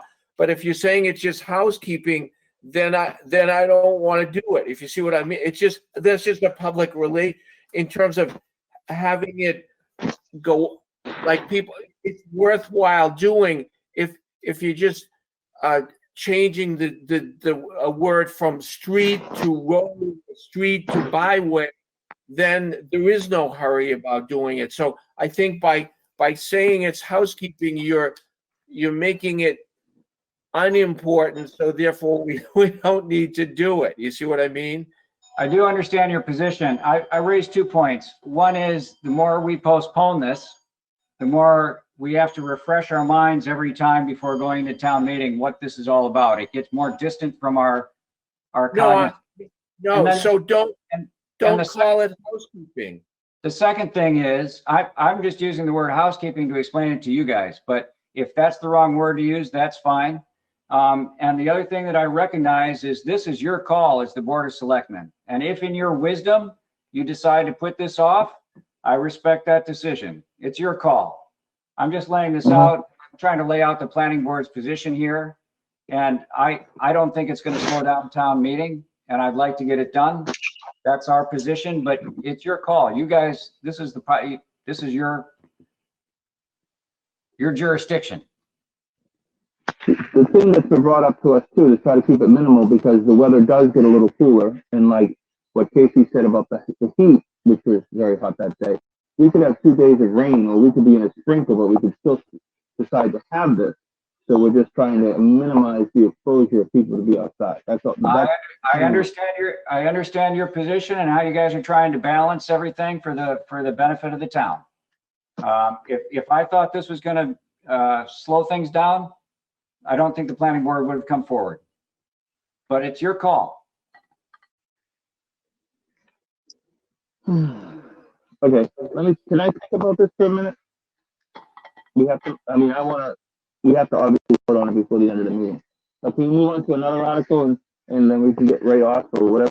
He's been here probably since 7 o'clock, poor guy. And he looks like his family put him out in the garage or something. They won't even let him in the house until the meeting's over. Well, I got to see if my wife's forgiven me yet. Good luck. Mine put me out on the deck. The other thing was to tell you about site plan review, I think, wasn't it? Right. Yeah, the bottom line is there that the planning board supported the installation of the electrical chargers. We also talked about the playground, even though that wasn't technically a site plan review. And you know, we support that as well. We've raised a couple of issues and really supported that. And Wayne's been great about it.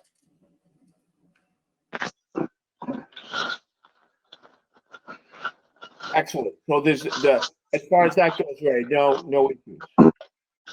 No issues. We're all on the same team here, and I hope it went smoother and at less expense than some people feared. Okay. Oh, and I also want to recognize Rick was there to help out along with Chip.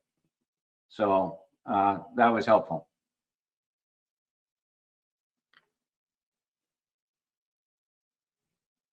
Okay, Glenn, in the interest of, can you decide?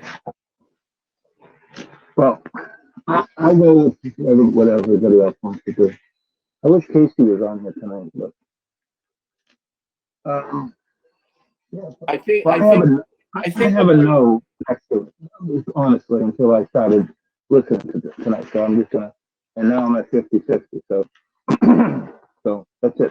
And my no was just to try to keep it as small as possible and take the guidance from Casey. That's it. Is there's no thing against the bylaws, yes or no? I'm not even talking about that. But thank you, Ray, for taking those foreign things out. So I'll tell you, those are the things we started getting phone calls about right off the bat. So I'm glad you did that because that would be probably an all-day affair. Yeah, right, no worries. Again, same team. Okay, I was against doing it, but getting rid of the horse part of it and the fact that there is some conflict and maybe we eliminate some work down the line that doesn't causes confusion for people and that slows down the work of the town. So I will, my feeling is I've changed my mind and I will support putting it on. Okay. I think, me too. So, that's fine. But I think one thing I think that Ray, I agree with Ray. I don't know if there's any icebergs out in my backyard, but I thought but no, just kidding. We can't keep on putting everything off to spring either. That actually, I don't think anybody's, I kind of thought about it, Ray, doing all this, but nobody's really said it out loud to me. You know what I mean? So you're right, because then we'll have to have like 7 days of and who knows, it could be worse in the spring. We don't know. So you're right in that respect. And if you promise this isn't going to be controversial, I'm going to support it also to keep it on. Well, thank you, gentlemen. I appreciate your thoughtful consideration of all this. Have a good night. Okay, thanks, Greg. Thanks a lot. Thanks, Greg. Okay, what's next, Angus? So in terms of the other articles, if it's okay with the board, I could just flag those that came up for discussion in my conversations with each of the three of you. Okay. And so articles 1, 2, and these aren't the official names. Hold but on. I'm going to turn my page back, please. So this is the 2-page summary. Yeah, we're on article. Okay, Number so 1 through 4, all three of you were favorable to include as written or as summarized. Article 5, there was everyone was favorable, but there was discussion with one board member about whether it makes sense to try to tackle both the personnel policies and the comparative wage benefit study. And I would be the first to acknowledge that's a lot to tackle in a year where we're already overstretched. I feel very strongly that we don't want to let the year, I think we have to tackle the personnel policies that causes more time-intensive problems. If we could just get those fixed, it'll help. So I think it seems like there's unanimous support to bring forward a number. If we were only to do the personnel policies, I think 15 is reasonable rather than the 30,000 that's shown for 2 studies. And again, I do think we're going to be very competitive for the Community Compact Best Practices grant. I have corresponded with that office over the last 2 years, including in the last month, and they haven't announced this year's grant round, but when they do, I think we are going to be competitive. And they've issued grants for updates of personnel policies, including in Groveland a year or 2 ago. Those tend to be $15,000 grants. So I think there's a decent chance that if we appropriate funds, we could then go for, we'll wait and see if we get a grant. But if we don't get a grant, I'd like to be able to go forward with that. We have a $15 million budget. $15,000 put in there for something that needs to happen, that we might get to. I don't see a problem with that, and it will just zero out, won't it? Or is this going to be under raise and appropriate? If it's going to be under raise and appropriate, not from free cash, then I would recommend a lower number. It would be under raise and appropriate, but because of items 2 and 3 are both reducing budget, we're still showing a with all of these included, it's still $153,000 reduction at the bottom line. And if that number 5 went from 30 down to 15, that would be like 168 reduction in the operating budget. I just think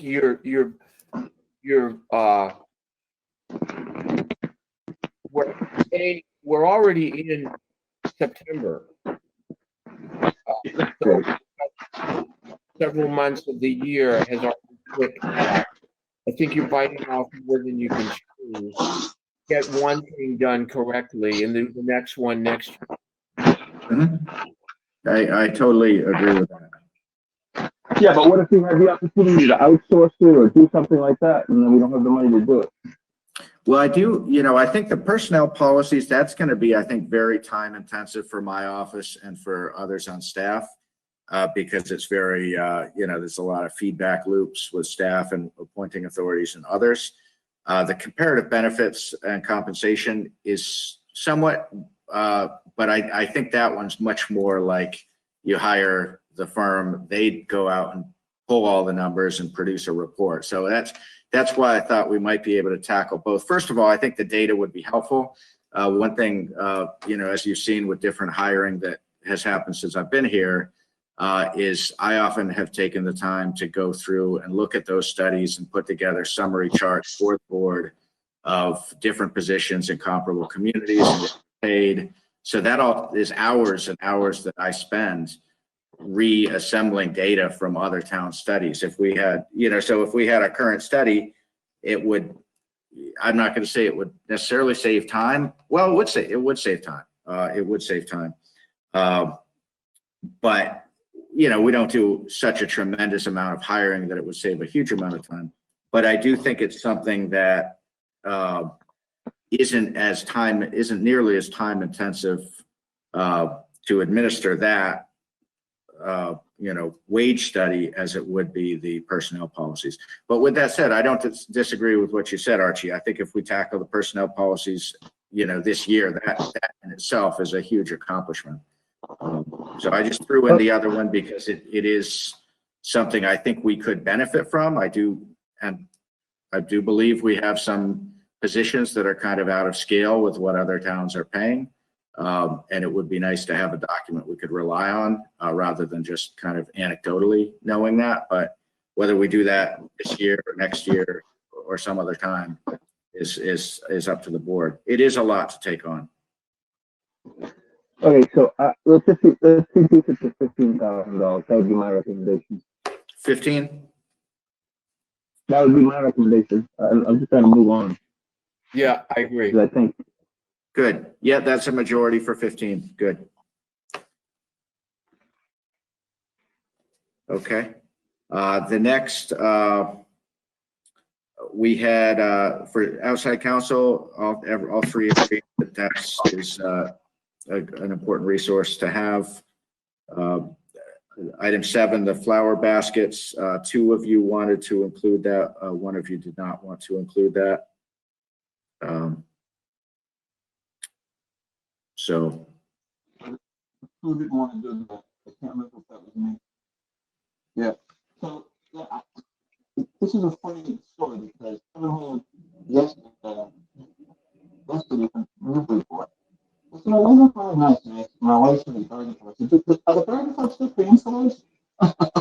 Honestly, I was there yesterday. I went from Newbury for it. So, Glenn, yeah. Are you talking to us? Yep. Yep. It's really muffled, Can you hear Glenn. me? I'm not sure what's going on, but Can you hear me now? very muffled. Better now? Yes. Now it's much better. So coming over, it was kind of ironic because coming over from Newburyport yesterday, I said, "Oh, these baskets looks nice." My wife's on the garden club. I said, "Is the garden club still paying for those?" She goes, "Oh, I don't know." So then this came up for discussion today. These are one of these sneaky things that end up somebody else paying for that end up in our line. So I don't know.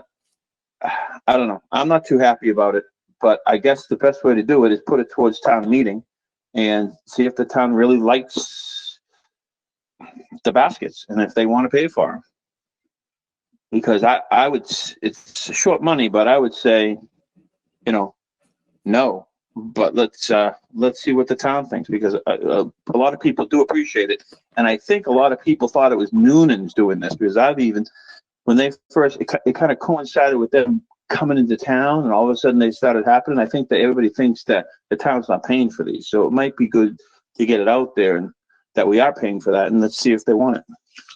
Well, the town, I don't think the town has been paying for it, but now in order to continue, we would be, as I understand. So, yeah, and I agree with you in that we should just let the town decide whether or not we go forward with it. Yep, I would agree with that, Rick.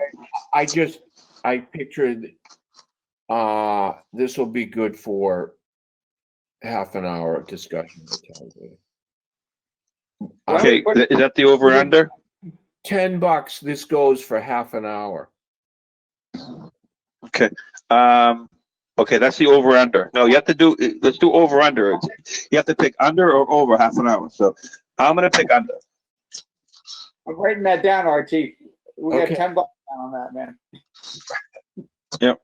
And then we'll buy pizza. Whoever has to buy pizza for the day or whatever. So yeah, I'm under half an hour. Not by much. All right, so the next item is the police cruiser, and this is due to the lack of commercial availability of a pursuit-rated police vehicle. It was available last winter and early spring when the budget was prepared, and so the budget was prepared with the anticipation that we would buy a hybrid vehicle, offsetting the cost with the $5 grant. We get the grant, but we can't buy the vehicles.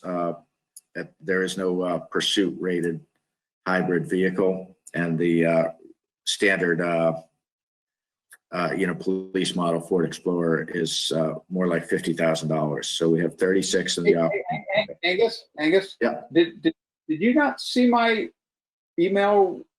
Didn't we talk about this earlier? There is the vehicle that Chief Duran has proposed is a hybrid.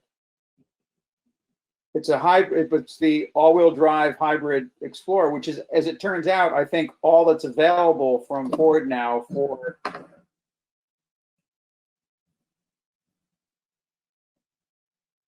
I don't recall when I sent it, maybe yesterday.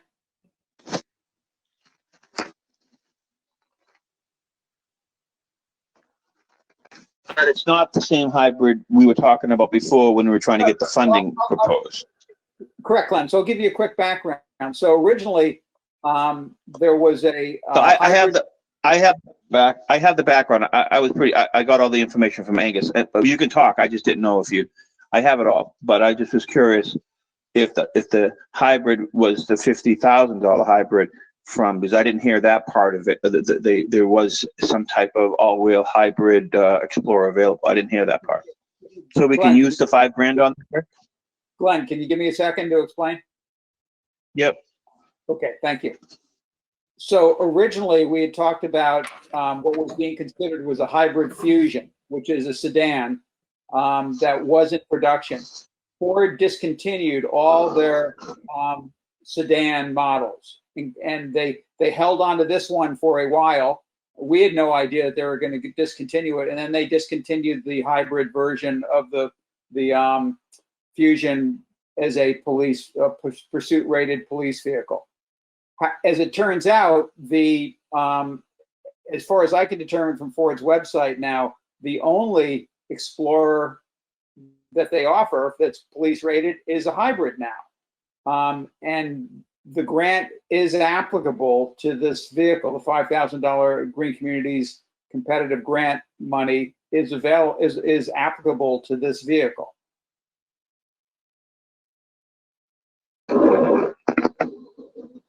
Okay, I think I had missed that detail in the email.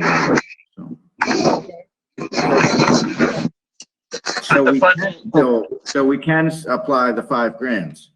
Absolutely. Yeah. Okay, so the shortfall is actually going to be not much because 36 plus 5 is 41, and we've got about 7,300 in the revolving fund. So that's up to, I don't necessarily want to draw that down to zero. So, but if we drew 6 out of that, that would be 47. We'd only need 3,000 of additional funding in the operating budget. Maybe call it 4 to be on the safe side. And all that is making sure that the lights fit and all those things fit. That 50 grand is the bars. I know I saw it there, but I just want to make. No, yeah, I talked to Chief Durand again today. He had sent that to me in early August, and I talked to him again today just to make sure that that 50 is a solid number, and he said that it is. Well, it's good news that it's a hybrid. We can use the 5 grand. Thanks, Rick. Well, yeah, don't thank me, but I mean, but it is, yeah, it is applicable. No, thank you. And I thank you and thank Jeff Duran, because this is the first time we've been talking about this.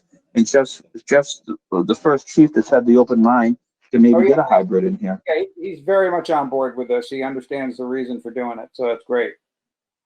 Yeah, it's the first time. We've been talking about it for years, so it's good. It's a step in the right direction, and they get a Florida Explorer at the same time. So, All right, so let's say 4,000 for that one. That sounds good. I think we could do 3. Let's do 4. 4. Yeah, I think that, we don't want to cut it too fine. So the next election salaries, then the next one after that was the electric vehicle warranty. And we talked about that earlier, and my recommendation was we included on the warrant with the understanding that the 9980 is kind of the cap. And if we can do the full 5 years, that would be great. But if we can't, it may end up needing to be a lesser amount to just deal with the first year costs. Okay. I got out of range. When Archie asked Rick the question of what kind of warranty this is. Is it a good warranty in the sense that it's going to pay for everything, or is there deductibles and there's things like this that we're going to end up paying for? Because nobody's really researched this warranty. I'm just thinking that it's going to cover everything. I believe it's right, Glenn. What I offered to do is I'll send the warranty that is published onto Angus, and he can forward it. But yeah, I mean, I read through it quite a while ago. I believe it covers everything without us having to contribute anything for beyond buying the plan. The FinCom would probably want that too, so he could. Yeah, good comment. Is that probably a question they're going to ask? Okay, thank you. The next one after that is the high hazard tree removal, and I think all 3 of you are supportive of that. A question I do have, reminding ourselves that we're not assuming that free cash is going to be an option. So right now I've got this penciled in that this would be actually put into the operating budget. I don't know how the Board of Selectmen feels about that, but I just want to make that point. I think the FinCom would actually favor that. If their criticisms of this article last year was that it was year 1 of a 5-year program. They felt that it should have been in the operating budget rather than in an article, because it's not necessarily recurring indefinitely, but 5 years is a long enough time that they felt it should be in the operating budget. So. But I see we do have Wayne on the line if there's any questions, but I think there's support for keeping this article on.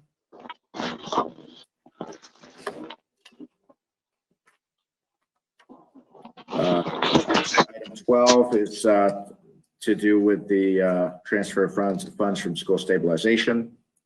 And the amount that I've put in there, the 404,993, is the exact difference between the amount that was already transferred from school stabilization for the current budget year and the amount of actual debt service in our Pentucket assessment.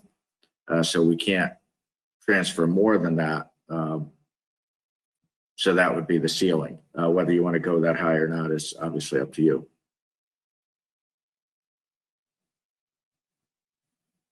$272 to 18. That's all. However, I'm willing to still try it again. It's amazing. Yeah.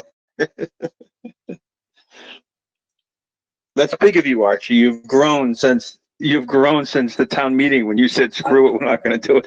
I know. I don't think you said screw it. Decided that people will forget that, and then when they'll only remember us when they see their third quarter bill.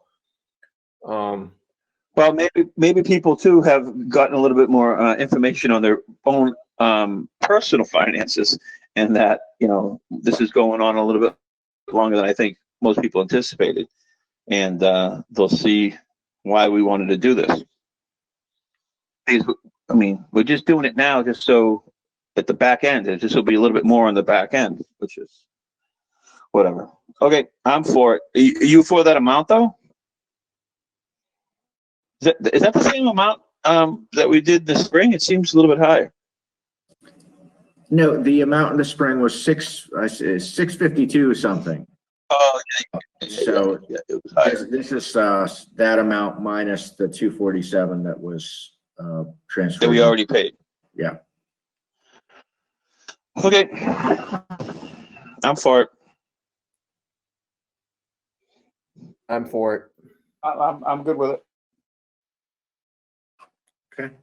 The next one is the plow truck capital stabilization article that was passed over in June.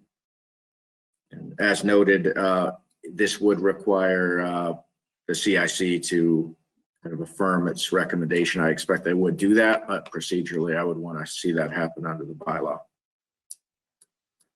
I would say no to this, but then I got more information, and it's like a 9-month lead time to even get it. So if we really need it, we're not even going to, and that's 9 months if everything goes.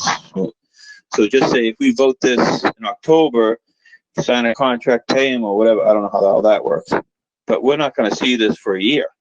So I would say yes to it. Totally, Glenn. So if we did it in the spring, we wouldn't even be able to use it in not this winter, but we wouldn't even be able to use it in next winter. Right. Correct. And then it would sit there. It would sit there for 6 months or whatever before to use it again. So I would say we need to go along. We need to go with it. I do too. Yeah, I agree too. And if we waited, we'd probably get it for that last April snowstorm we're going to have in 2022. You know about that one? The Farmer's Almanac says it's going to be a wet but warm winter in the Northeast, only far Northeast. But I think that needs to be part of the discussion. That it's 9 months out at best, and then people can understand why we would be doing it.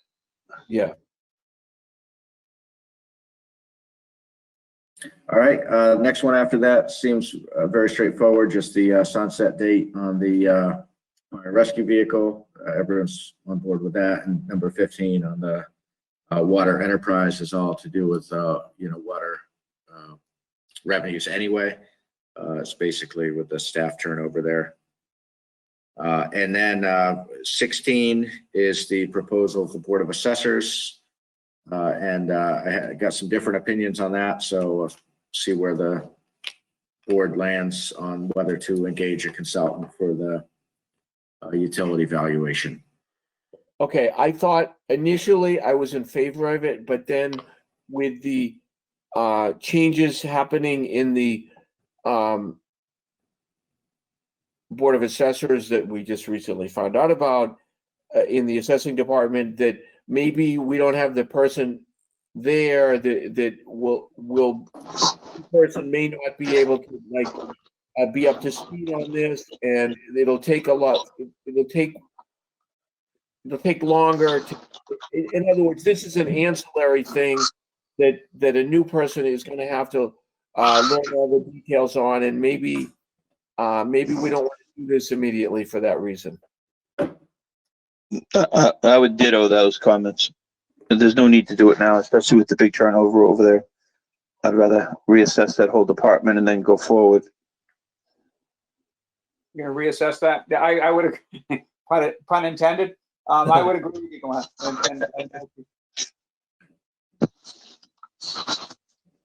All right. I gotta So, get them in when I can. Right. all right. So I'm hearing that will not be included, and that would be considered for the spring, depending on staffing or department at that point. Yeah. Can I ask a question? When we Go. make our decisions tonight, we're not gonna have a full agenda in 2 weeks with everybody coming back, trying to get these back on, right? I'd like to make sure, No, because that's no, happening fast. then- Okay, I'm good. Thank you. That's all. That's it. That's it. No more discussion. Just want to make sure. Thank you.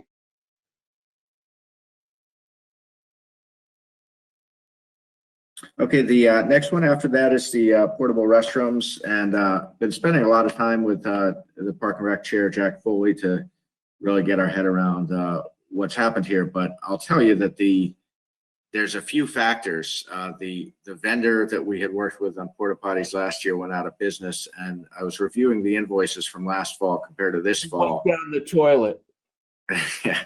And last fall we were paying about $600 a month for I'm told 4 units, but the invoice only says 3 units. So I'm saying it looks like 3 units. I'm told by the former Park and Rec Chair that they still had the 4 units last year, but the invoices show 3. But let's just say, for the sake of discussion, it's the same number of units. It was about $600 a month compared to now $4,200 a month. So part of that's the vendor change. Part of that is the COVID enhanced cleaning. It's now daily instead of weekly. But there's definitely a shortfall. I am not prepared to go as far as this $33,000 figure in the the Park and Rec put out. I think we really need to look closely at what the amount of the shortfall is, including really taking a close look at what we're generating for non-tax revenues, specifically user fees by the different groups using the fields.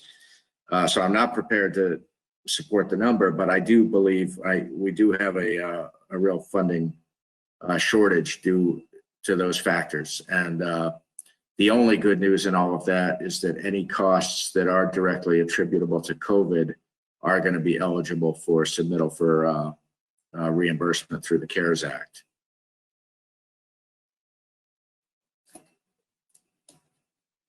So where do we go with that, Angus? I mean, I would recommend putting it on the warrant, and I suppose that 33.6 you could put in as a cap, although it's still going to be some time before you're actually signing the warrant. So I'm just going to be working to get that number as low as we can and make sure that we're looking at all. That would be a big shift of costs from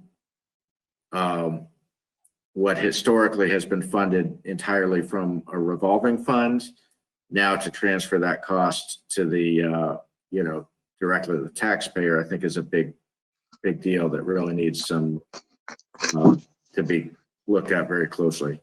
Okay, so if we did not put this in the bunch of items you had in the beginning with the up and down items, where's this money coming from? I think it would have to come into the operating budget. I think it would have to be added to the Park and Rec expenses for FY21. And so they under budgeted $34,000. That's unbelievable. Well, so 2 points. They did not submit a proposed FY21 budget. That was right around the time that the chairmanship was changing, was the budget time, and I never got a budget submittal from the former chair or the current chair. And so my budget was due, and so I had to submit a budget. So I carried the FY20 numbers forward for FY21. And then when Jack kind of took over as chair, we had a number of meetings last January, February, March, working toward, understanding what the expenses were and where they were coming from. And that was right about when COVID hit. We actually had a meeting scheduled on like March 17th or 18th, and that ended up not happening because of COVID. But if you look back, the biggest takeaway is that these funds were always paid out of the revolving fund. So there was enough money coming in through fees to pay these costs in their entirety. Now, what we're seeing is,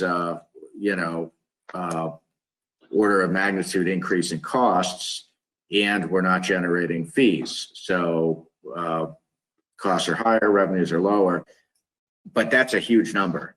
I just don't, and I'm really trying to get to the bottom of, is there an increase in level of service? Because I have it in writing that last year they had 4 units, but the invoices I'm seeing on file say 3 units. So there's a lot of, we're spending a lot of time looking at porta potty invoices.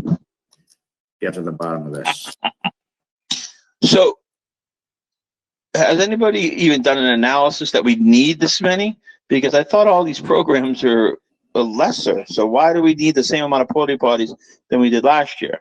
And I thought that last year there was some type, this is again, Archie, in this whole mix. I thought the Pentucket paid for 1 porta potty up there also, but we can't find out, if that was, it seems like nothing was right. Angus, so that's we right. might be paying for an extra. No. Well, Park and Rec had been what I'm told is that Park and Rec had paid for 4 porta potties in 4 locations last fall, including 1 at Pipestave, but that during the season last fall, the excessive usage caused the condition of 1 to be totally appalling. And so at that point, then chair of the commission, Tom Flaherty, worked out an arrangement where Pentucket funded a 2nd porta potty at Pipestave last fall. So Jack has been corresponding with Tom to get more detail on that, but that's my understanding. Where are the locations? Do you know where the locations are? Just and if you don't, I'm sorry to put you on the spot. Yeah, No big deal. Bachelor Street, Action Cove, Pipestave, and Page School. Gotcha. So, and one reminder: the board is being asked tonight to decide whether to include these articles on the warrant or not. You're not being asked to recommend them. So you could put something on the warrant and then in a subsequent meeting have the Park and Rec here to get into this. And then either recommend it or not, or recommend it at a certain budget level. I do, some funds are going to be needed, but I also think we need to look at what we're doing with fees out there and whether we're generating enough, an appropriate amount from the user groups. And do the porta potties need to be cleaned from the company, or could we use our own personnel to go buy them and clean them every day? I don't know, but we obviously don't have the personnel or the expertise to do that. That's specialized equipment to pump those out. But yeah, no, not pump them. They don't get pumped every day. I thought because of COVID, they just get cleaned inside. Oh, they're getting pumped every day too? No, I don't. I'm not sure. I'm not sure if they're getting pumped. But no, I don't. I'm not talking about pumping. I'm just talking about. I guess because of COVID, they have to be cleaned once a week. Excuse me, once a day rather than once a week. That's right. Okay. Yeah. But we have people emptying trash up there almost every day. It would be eaten. Whatever. Never mind. Okay. My take is keep it on. I don't know what to do about this. Keep it on. Well, it sounds like it has to be kept on because we're going to have some bills and it's going to have to be paid. And then we just come up and hopefully we have a better understanding so we don't have slap like this next year. Well, in terms of, that seems like a huge, from 600 to 4,200. I understand COVID, but come on. I mean, we have a maintenance, we our janitor guy, John, he, drive by there, you spray it down, clean it, and make sure it's done, boom. take 5 minutes. You know, he's got, you know what I mean, for 5 of them to drive around. I mean, he's been going to the old town hall almost every day, cleaning that, and there's nobody in there. Spend the time doing this, and how much would that save us? I don't know. Did they go out to bid at all? Did they get comparative pricing, or is it just this company took over all the accounts of the company that went in the toilet? Those are the kind of questions I'd want to know. You know what I mean? Just Yeah, we need more information.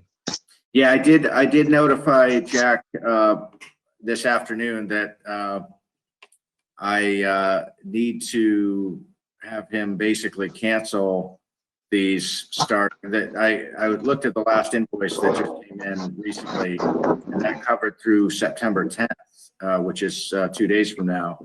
And I told Jack that unless you know, he can produce some method of paying these, that we're going to need to cancel that basically right away, because this is going to draw down their expense budget and the remaining balance of their funds within about 2 weeks. So there is going to be a period this fall when there are no porta potties whatsoever.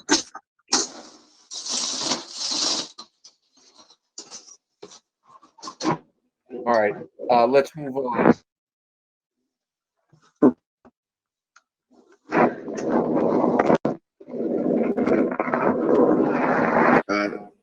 The next one was the ball field repairs proposed by Park and Rec.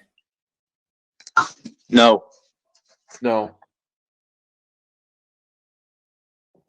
I was for it, but I think I'm outvoted.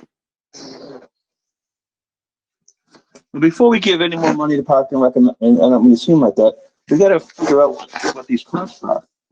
You know, it's just The other weird thing about this one is, Angus, and they asked for 10, but the quote was for 2. Right. What's up? I think there's some other work that he was looking to get done, but Yeah, well, so what? right. Yeah, when it was talked about at the August Park and Rec meeting, which was when I was first made aware of it, and that was really my only knowledge of it until this came in, it was a much lower number in the order of a couple of $1,000s. So I don't know what makes up the difference to get it to 10.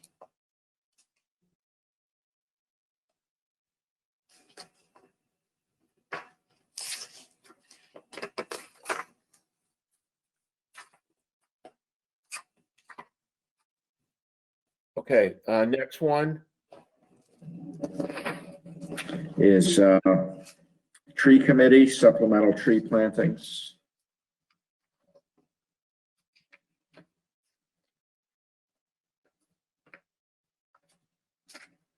No. no. Yes. All right, the next one is the harbor committee, proposed town mooring field. No. No. No. No.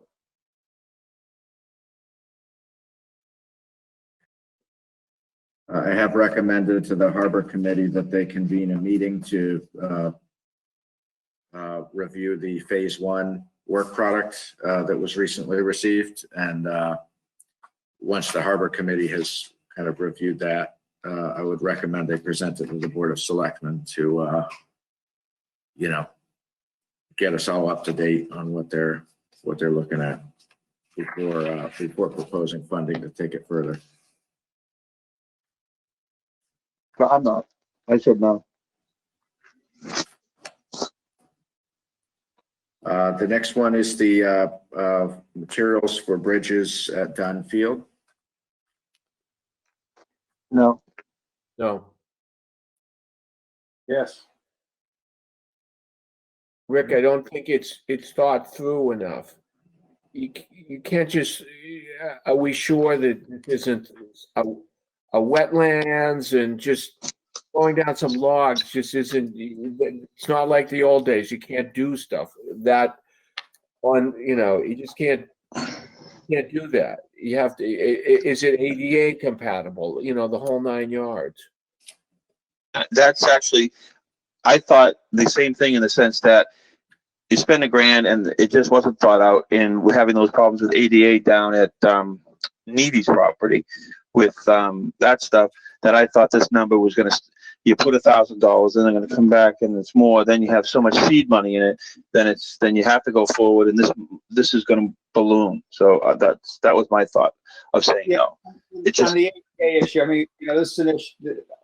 You know, this stuff we have to work through long term. But you know, I look at from the ADA perspective. I look at this as, you know, these are crossings of muddy kind of wetland areas that are well out in the woods. You know, it just strikes me as being ironic that to be concerned about ADA compatibility of a crossing of a small wetland area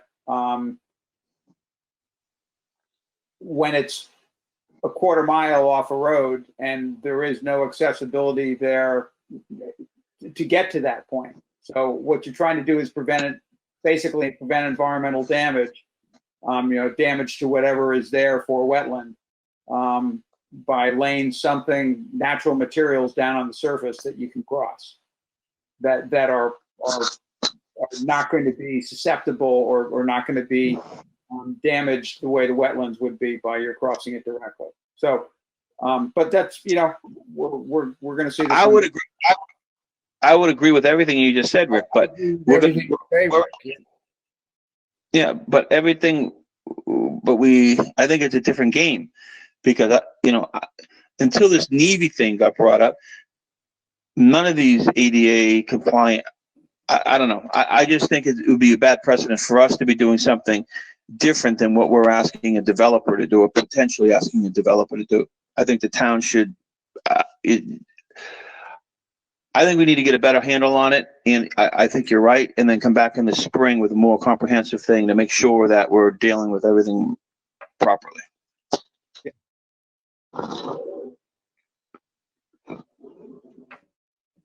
Okay. Move on.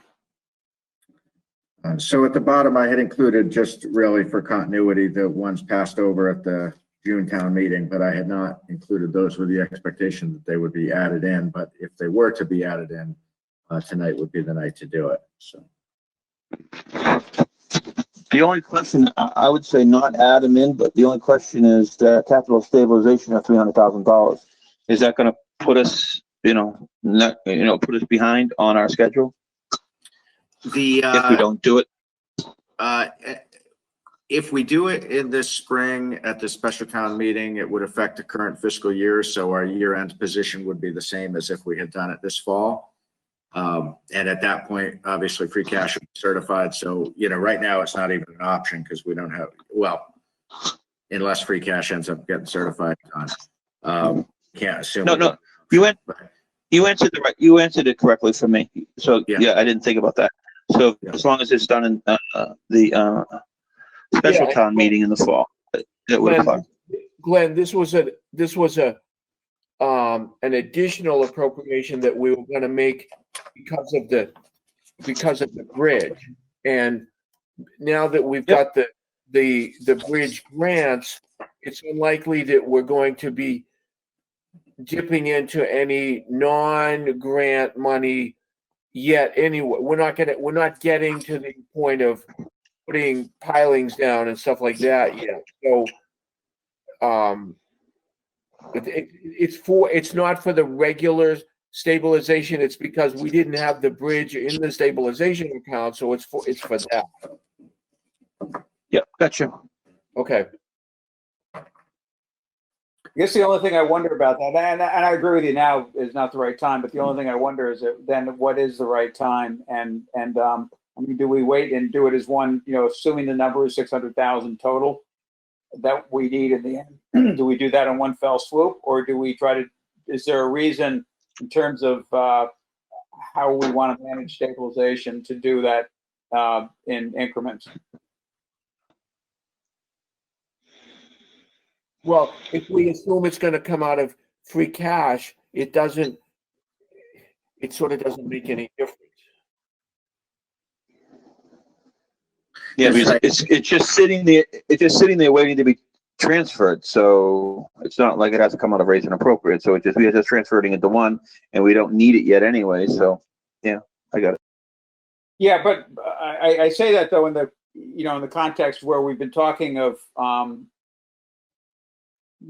we manage our free cash and how much free cash we have, what is the right amount. And so again, I'm not proposing that we do it now, but this is maybe a question for the future. Does it make sense to do all 600,000 at once, or do we try to meter it, fund the stabilization over a couple of year period, so that just as a means of helping us manage free cash and make it more clear how much free cash really is not already accounted for. If the project maintains the schedule that the engineer has told us they expect to maintain, with getting it through permitting this winter and spring, and going out to bid for construction, early next summer or next summer, in order to sign a contract for construction, we would need the full amount appropriated. So full, assuming it is 600 or give or take. That would need to be appropriated at the Springtown meeting. So, if all goes as, it's kind of been game planned, we would just be putting money into stabilization and taking money out at the same town meeting. And, you could just do what the town did for a number of years, which was fund capital projects directly from free cash. But there are accounting reasons why I think it's a cleaner paper trail if it's funded out of stabilization, because that then ties directly with updating your fixed assets and your audit and those kinds of things. Yeah, but it would be appropriate. It would need to be fully appropriated in order to sign a contract to go forward. So if they get through permitting and are going out to bid next year, then we really will need to do that next spring.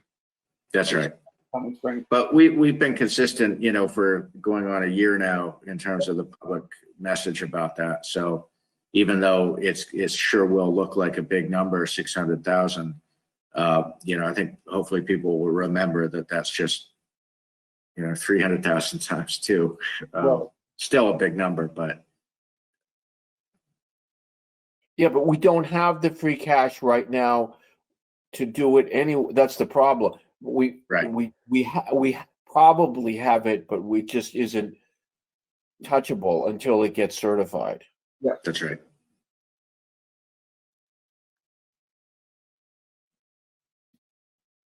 Okay. I lost my my list. Are we good? Was that the last one? Yeah, we're good. So my next step, I've got a draft warrant. I'll put all these together into that and get that circulated hopefully by the end of tomorrow to FinCom and others. So it'll look like a warrant. We have a lot of the draft language that was in the transmittal memo that Jenny had circulated last week. And then I just put it in this format, thought it would be a little easier. But now I'll put it back into that warrant format.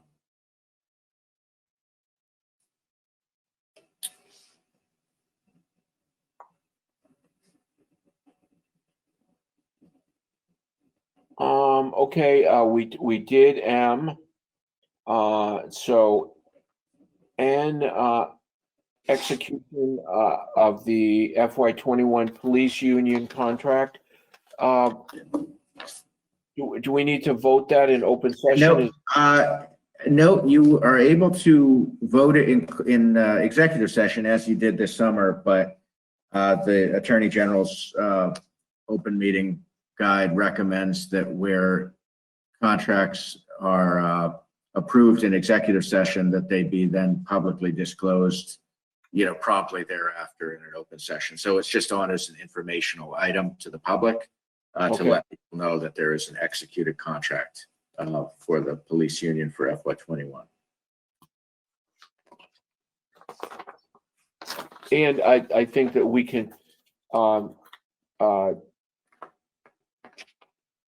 say that in the basic tenet of it is the contract is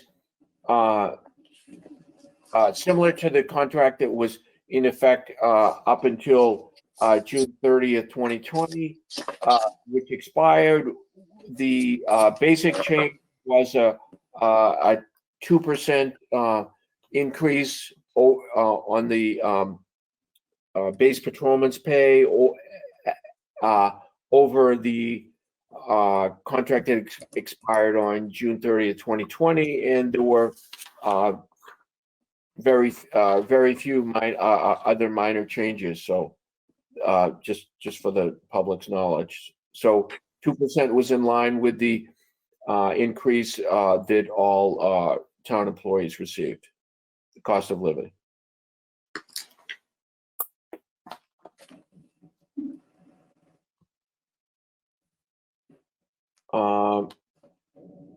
Minutes, I was good with them. Rick, any comments on the minutes? No, I scanned them all. Everything I saw looked good to me. I didn't, quite honestly, ran out of time reading them in detail, but I scanned through them and I didn't see any issues. Agreed, yeah. Glenn? I'm fine. Okay, so I make a motion fine. to approve the minutes of August 18th, 17th, 6th, and 3rd as written. Four in a month. I'll second. All in favor? Aye. Camper ride. Parker, aye. Okay,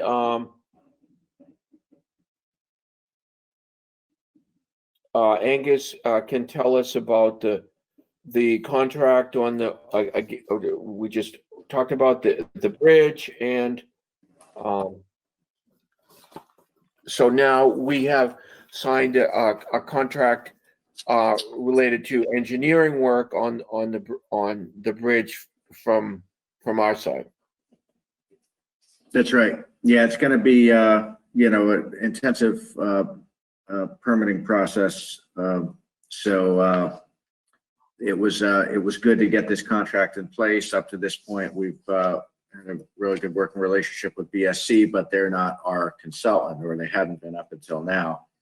So now we have a contractual relationship with them, and I think this also is, a tangible progress point for the MassWorks grant, where we've got a quarterly report due at the end of this month. So it was good to get this contract in place. And all of the expenses for the engineering and permitting are expected to be fully borne between this, the MassWorks grant that we obtained, and the small bridge grant that the city of Newburyport is managing, so that none of these costs will hit the taxpayer at the permitting stage.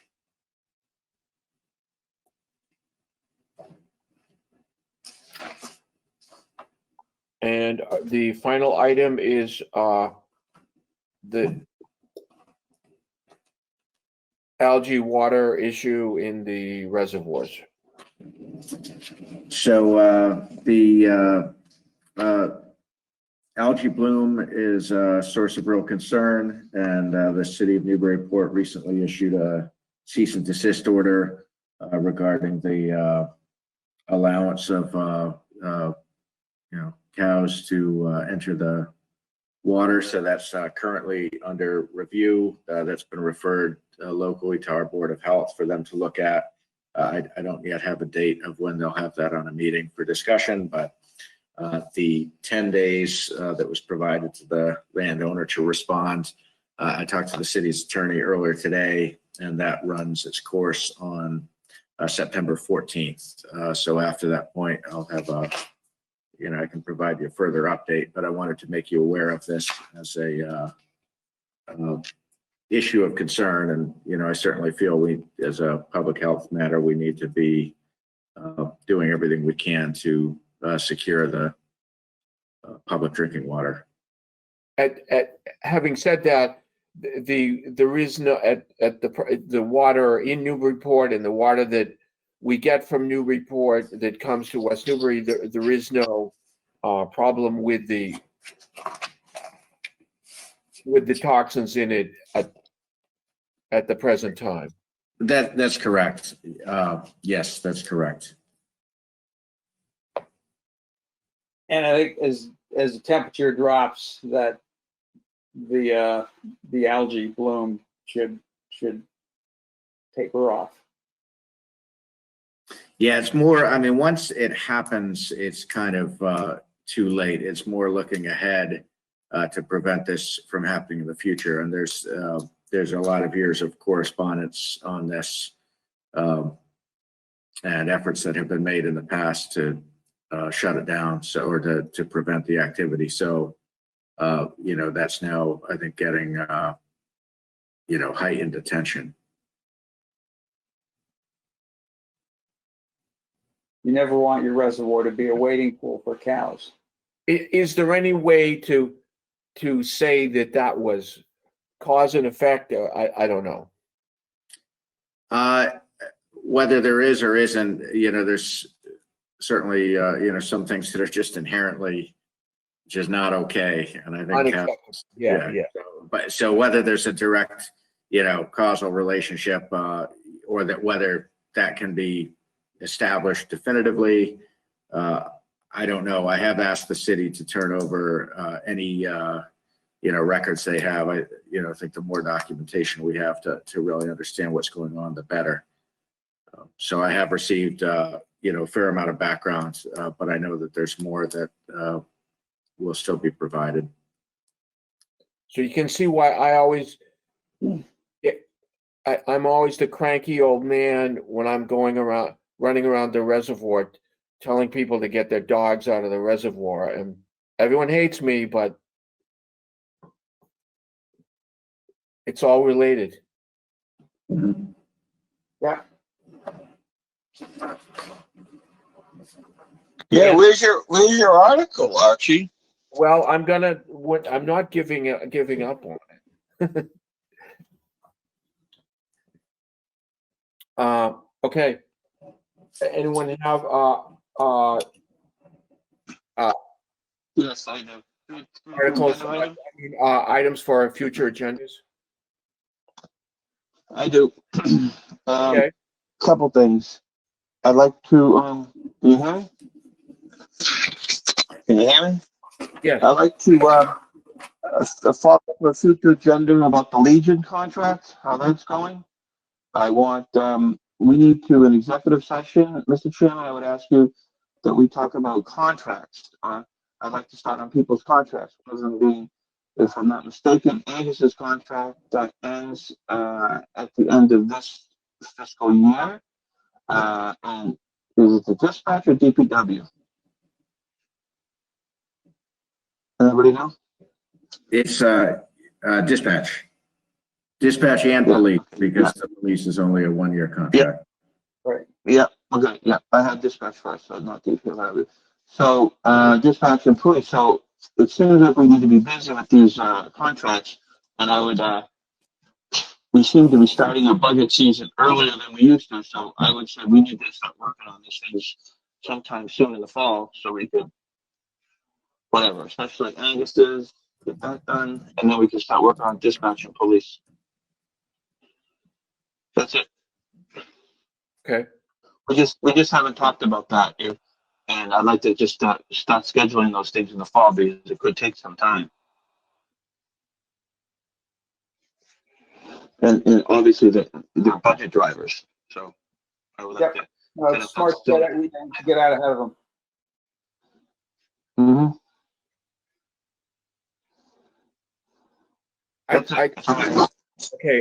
I would still like to at some point have some kind of a meeting in the fall where department heads and at least committee chairmen present what they would like to accomplish in this fiscal year, so that people would know the big picture of what's really going on in town, and so that everybody can, committees especially, can work as a team rather than working in a vacuum in a narrow tunnel where they don't know what a committee might be doing duplicate work or similar work, or where we can get things to be more, people see the big picture, which sometimes I think is very important. The other thing is we sort of have to, with these 40B issues going to continue to prop up, we need to get cracking on dealing with our affordable with our housing plan, and see what we can do. See what we can do about that. I mean, we've brought it up before. Angus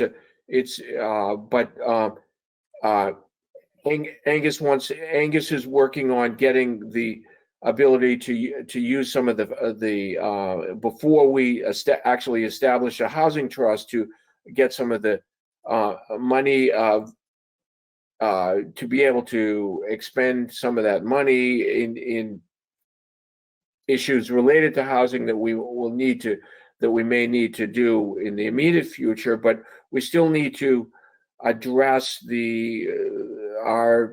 getting our housing plan, so that we keep saying we want to do it, and it's just not happening, and we have to work on that. Yeah, it's true, Archie.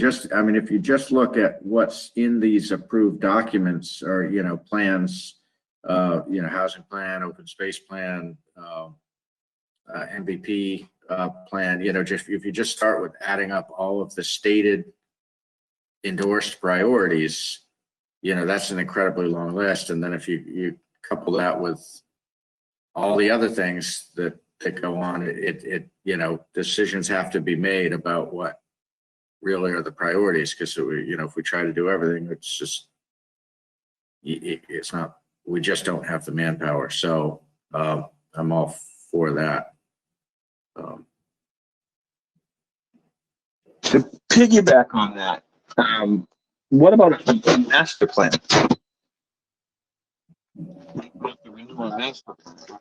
Our present master plan that was whatever done, so that we're going to have like twice as many houses in town by now, twice as many people, and it just didn't come true.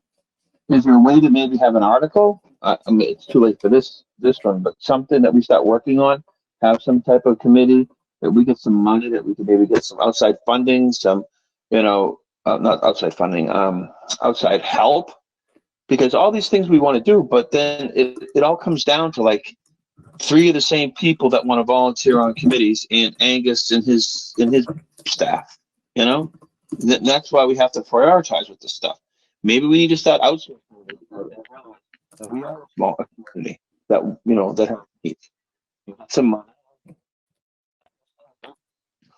Hey, Glenn, you're really muted again. Glenn, Can you hear me? Yeah, now I can. Yep. I had my finger over it, so I don't know how much you heard of that. But I said, to piggyback on Archie, I think, what about the master plan? That's something that that needs to be done over. That was a lot of talk when these 40Bs came in. I think one of my failures as a selectman is not having some good affordable housing plan done. We had one and we just couldn't stick with it because we are who we are. But I would agree with Archie, and maybe put an article together for the spring special to get some outside help on this, because we don't have that many people that can work on these things, and we have a lot of needs. Well, we actually have a plan that was approved in 2018, the housing plan, but we have to But we couldn't stick to it. is a whole. Well, but the issue with a lot of these plans, and I would certainly say it was the case with that one, if you look at the implementation matrix at the end of that plan, and I'll say this was done shortly before I started here, it's totally wildly unrealistic in terms of the timelines for things are going to get done. It says all these things are going to happen, but it looks to me that whoever wrote that plan didn't actually sit with the staff people who have to do that work and did not get an affirmative commitment from those staff people to say, yes, I have time to do that.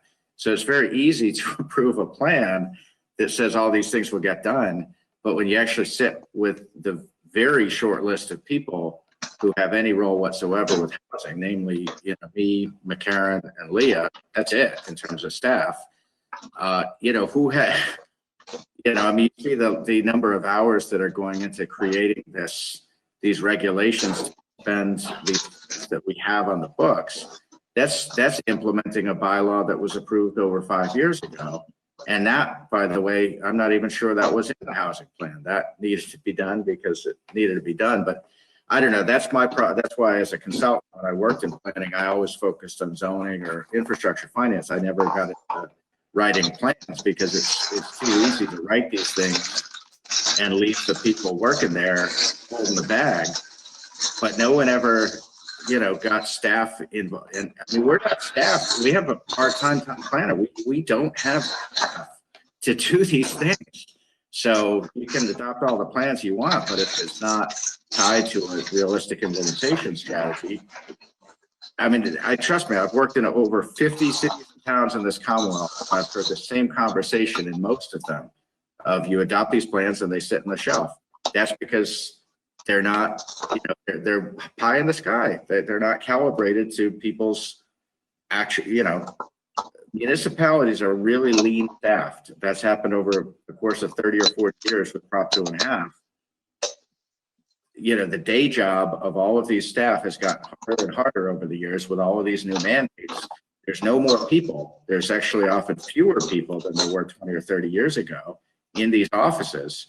And they are much busier just doing the day-to-day work. There is nobody who's got time to do project management on a high level. So if we had you doing that, who would be taking care of the porta potties? Because I'm almost positive you probably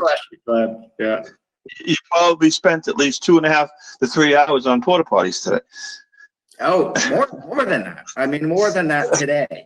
Just it's sick. So I mean, I've got a list of 40 questions that if I had a finance director, I'd say, go answer these questions.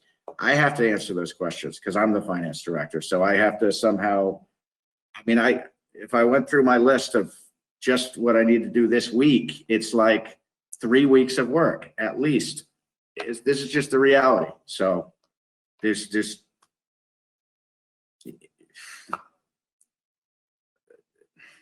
and the staff we do have answer to different authorities. So there's no centralized way to even delegate work. So it's the same story. But we got a site plan review for charging stations in a playground. Right. Right. Just wondering, the second program it needs to be, the authority needs to be centralized. So we can, let's just say, the authority needs to be centralized so we can all work together. Motion to adjourn? We have to end on one good note. The Patriots season starts next weekend. If you're a tennis buff like I am, I'm watching the quarterfinals of the US Open. Good. Exciting games. All right. Yeah, another good note or not. We haven't got Tom Brady. It's just like a receiver. They probably can't remind the people on the team. So many new people. It's gonna be crazy. Hey, Glenn, I think you got your finger on the mic again. Never mind. Good night. Sorry. That's Can I- better. Okay. Motion to adjourn.